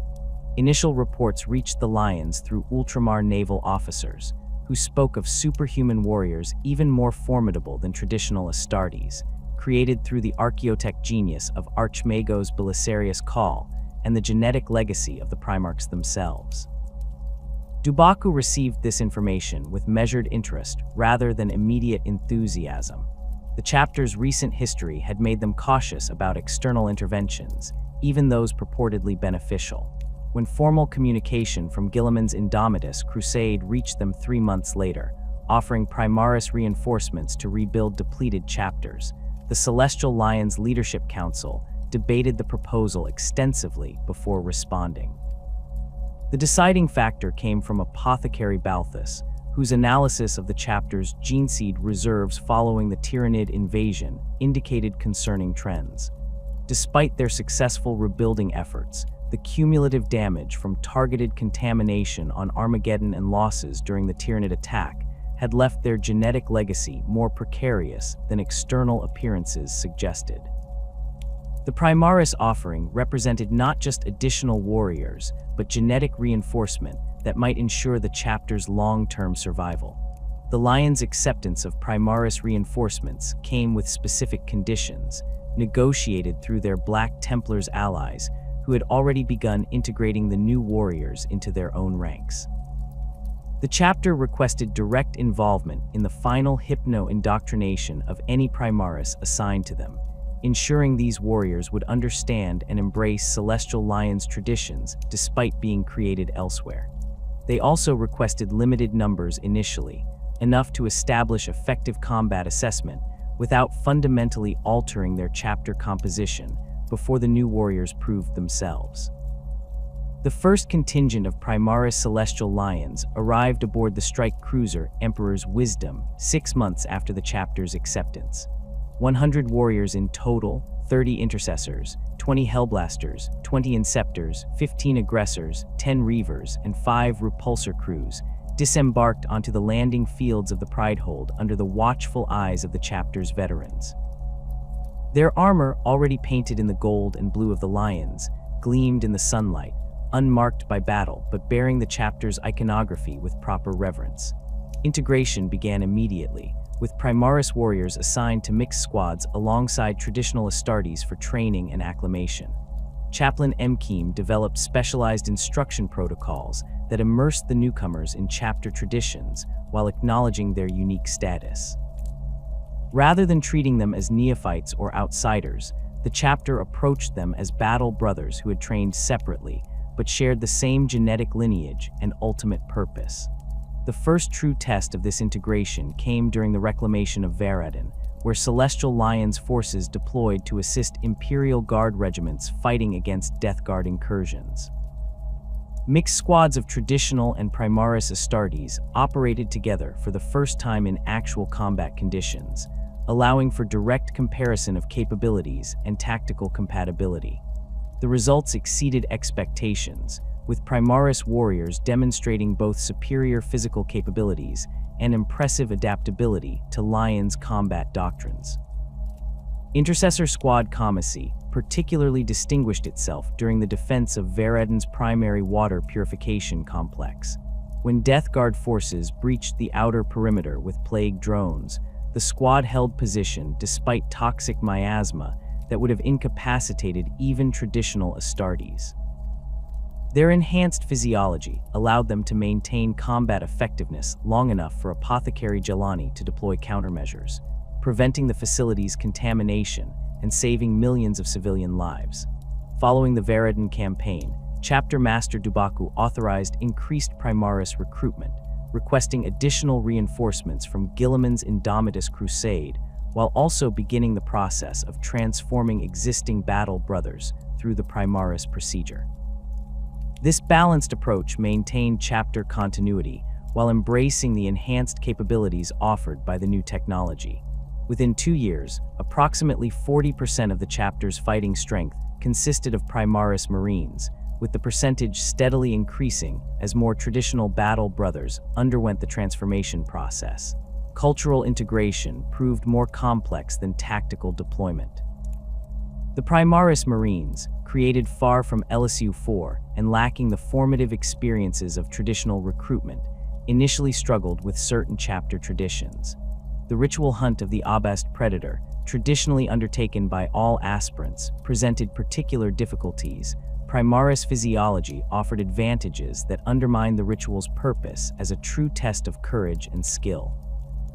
Chaplain Mk modified the tradition, requiring Primaris warriors to hunt using only traditional tribal weapons without their enhanced sensory capabilities, restoring the challenge's fundamental purpose.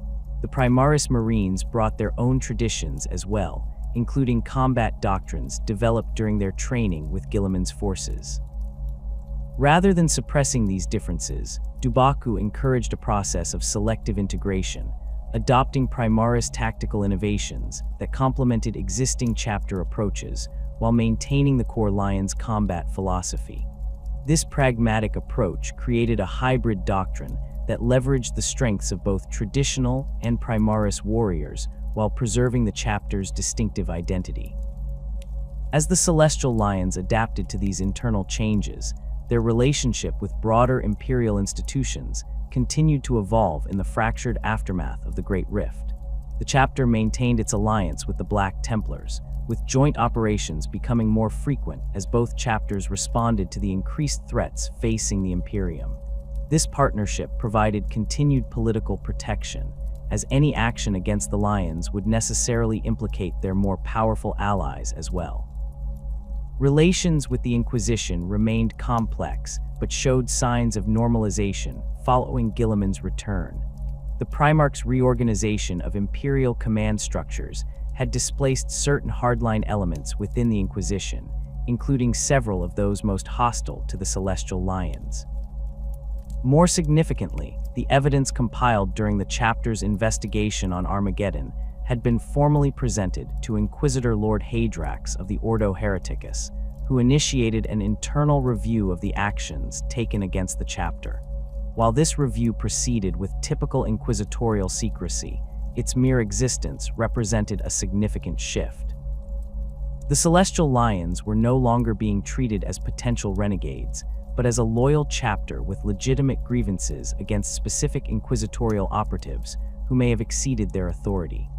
This change in status allowed for more normalized interactions with imperial command structures, though the chapter maintained their enhanced security protocols as a matter of standard practice rather than acute necessity. The chapter's operational focus shifted toward Xeno's threats as the Indomitus Crusade progressed, with particular emphasis on Tyrannid splinter fleets threatening sectors adjacent to their homeworld.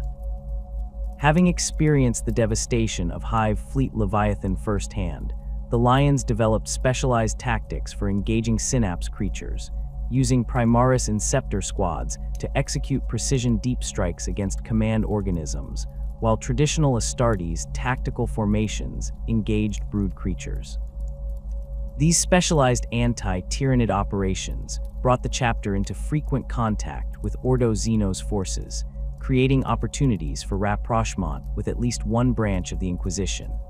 Inquisitor Valeria Kine, a pragmatic xenobiologist more concerned with effective combat results than political maneuvering, established a productive working relationship with the Lions during the defense of the Helios sector.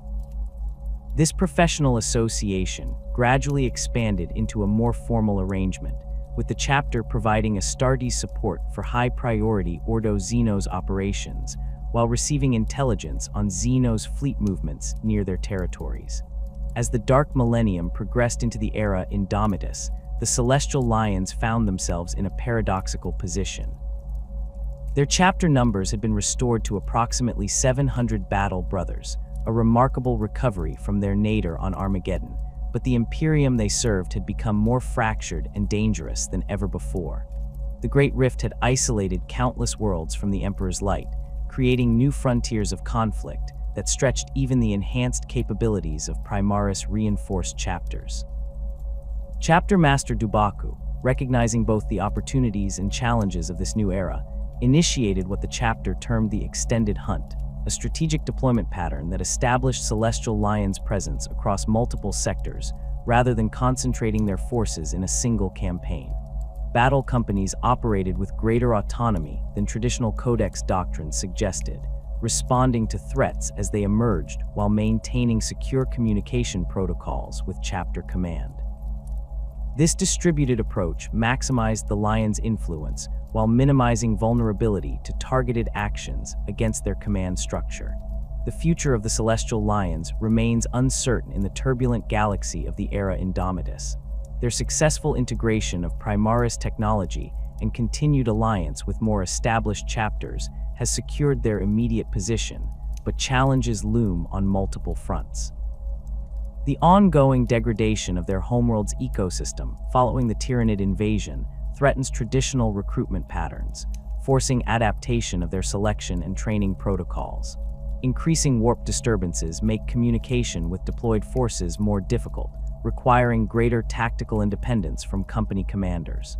Yet despite these challenges, the chapter faces the future with the same determination that saw them survive extinction on Armageddon. Their golden armor still shines on battlefields across the Imperium, their combat doctrine evolved, but still rooted in the direct, honorable engagement that has defined them since their founding. The Primaris reinforcements have been fully integrated into the chapter's traditions, with many now bearing the scars and honor markings of veterans despite their relatively recent creation. Perhaps most significantly, the Celestial Lions have preserved their commitment to truth and honor despite the pragmatic compromises necessary for survival in the Dark Millennium. They continue to speak plainly in Imperial councils, offering unvarnished assessments even when diplomatic calculation might suggest restraint. This adherence to principle, tempered by hard-earned wisdom about the consequences of challenging powerful Imperial institutions, represents the true legacy of their trials, a chapter that has learned caution without surrendering integrity. As darkness spreads across the galaxy and ancient threats re-emerge to challenge humanity's dominion, the Celestial Lions stand as they have always stood, guardians against the night, their roar a declaration that while individual warriors may fall, the pride endures. Their history of near destruction and remarkable recovery serves as testament to the resilience at the core of the Adeptus Astartes, warriors created not just to win battles, but to endure through the darkest hours until victory becomes possible once more.